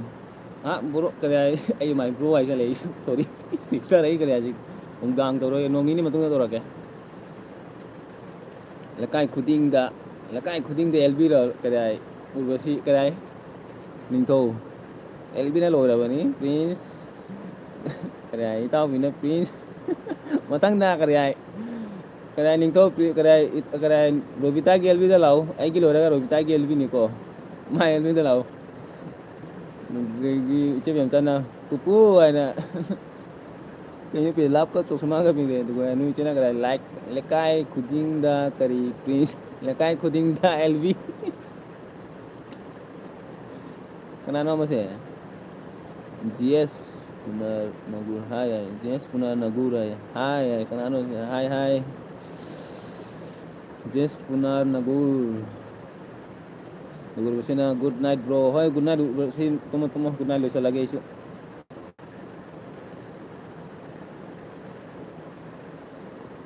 noklo ko ningtho engonda kapak kanu ko ai chebem chana kyam kuirakle pupu aje pung amadi eram da pung nunggu ꯍꯥꯏꯔꯝꯗꯥꯏ ꯅꯪꯕꯨ ꯄꯨꯡ ꯑꯃ ꯍꯥꯏꯔꯝꯃꯤꯅꯤ ꯏꯆꯦ ꯕꯦꯝꯆꯥꯟ ꯑꯩꯃ ꯑꯗꯨꯗꯒꯤ ꯆꯦ ꯔꯣꯕꯤꯇꯥꯒꯤ live ꯂꯥꯛꯑꯣ ꯌꯥꯏ ꯑꯗꯨꯒ ꯂꯩꯀꯥꯏ ꯑꯍꯨꯝ ꯂꯩꯍꯧꯔꯤ ꯌꯥꯏ ꯏꯇꯥꯎꯕꯤꯅ ꯍꯥꯏꯕ ꯄ꯭ꯔꯤꯟꯁ ꯀꯔꯤ ꯇꯧꯔꯒꯦ ꯀꯞꯀꯅꯤ ꯑꯗꯨꯒ ꯅꯤꯡꯊꯧꯅ ꯌꯥꯎꯔꯝꯗ꯭ꯔꯦ ꯂꯩꯀꯥꯏ ꯈꯨꯗꯤꯡꯗ ꯁꯤꯒ ꯂꯩꯀꯥꯏ ꯂꯥꯛꯂꯒ ꯃꯔꯣꯜ ꯊꯣꯛꯂꯦ ꯁꯤꯅꯤ ꯈꯨꯗꯤꯡꯗ ꯁꯤꯒ ꯂꯥꯛꯂꯒ ꯃꯔꯣꯜ ꯊꯣꯛꯂꯦ ꯁꯤꯅꯤ ꯍꯥꯏ ꯑꯗꯨꯒ ꯏꯆꯦ ꯕꯦꯝꯆꯥ ꯏꯄꯥ ꯈꯨꯇꯤ ꯑꯐꯝꯕꯗꯣ ꯅꯣꯏꯒ ꯅꯛꯅꯩ ꯍꯥꯏꯔꯣ ꯏꯆꯦ ꯅꯛꯅꯩ ꯃꯅꯥꯛꯇꯅꯤ ꯑꯩꯈꯣꯏ ꯁꯤꯗꯒꯤ ꯑꯩꯈꯣꯏꯒꯤ ꯀꯔꯤ ꯍꯥꯏ ꯔꯨꯝꯁꯦ ꯂꯥꯜꯂꯒꯅꯤ ꯀꯔꯤ ꯍꯥꯏ ꯃꯥꯟꯗꯣꯞꯇꯣ ꯏꯆꯦ ꯀꯨꯊꯤ ꯆꯦꯡꯕꯒꯤ ꯀꯔꯤ ꯍꯥꯏ ꯅꯛꯇꯅꯤ ꯏꯆꯦ ꯂꯥꯛꯄꯒ ꯐꯪꯒꯅꯤ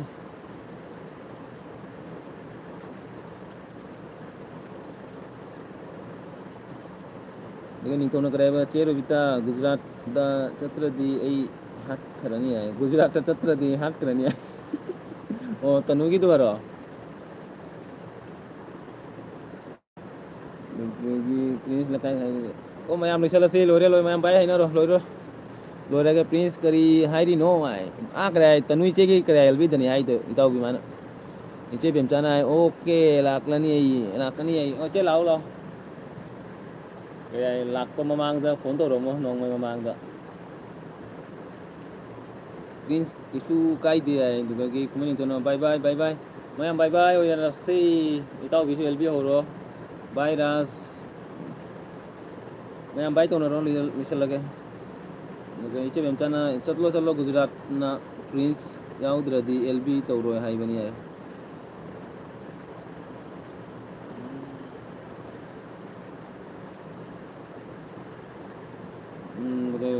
ꯏꯇꯥꯎꯕꯤꯅ ꯏꯁꯃꯣꯜ ꯗꯥꯔꯂꯤꯡ ꯑꯅ ꯅꯣꯛꯈ꯭ꯔꯦ ꯃꯌꯥꯝ ꯕꯥꯏ ꯂꯣꯏꯁꯤꯜꯂꯒꯦ ꯕꯥꯏ ꯔꯥꯖ ꯕ꯭ꯔꯗꯔ ꯕꯥꯏ ꯑꯅꯨ ꯏꯆꯦ ꯕꯥꯏ ꯏꯆꯦ ꯕꯦꯝꯆꯥ ꯕꯥꯏ ꯏꯇꯥꯎꯕꯤ ꯕꯥꯏ ꯑꯗꯨꯒ ꯀꯅꯥꯅꯣ ꯄ꯭ꯔꯤꯟꯁ ꯕꯥꯏ ꯑꯗꯨꯒ ꯑꯅꯨ ꯏꯆꯦ ꯍꯥꯏꯈ꯭ꯔꯦꯀꯣ ꯑꯗꯨꯒ ꯃꯌꯥꯝ ꯂꯣꯏ ꯕꯥꯏ ꯎꯔꯕꯁꯤꯗꯤ ꯆꯠꯈ꯭ꯔꯦ ꯃꯌꯥꯝ ꯂꯣꯏꯁꯤꯜꯂꯁꯤ ꯃꯇꯥꯡꯁꯤꯗ ꯒꯨꯗ ꯅꯥꯏꯠ ꯑꯣꯏꯔꯁꯤ ꯃꯊꯪ ꯚꯤꯗꯤꯑꯣ ꯀꯔꯤ ꯏꯇꯥꯎꯕꯤꯒꯤ ꯑꯦꯜꯕꯤ ꯂꯥꯛꯑꯒꯦ ꯃꯌꯥꯝ ꯑꯗꯨꯗꯤ ꯂꯣꯏꯁꯤꯜꯂꯒꯦ ꯃꯌꯥꯝ ꯕꯥꯏ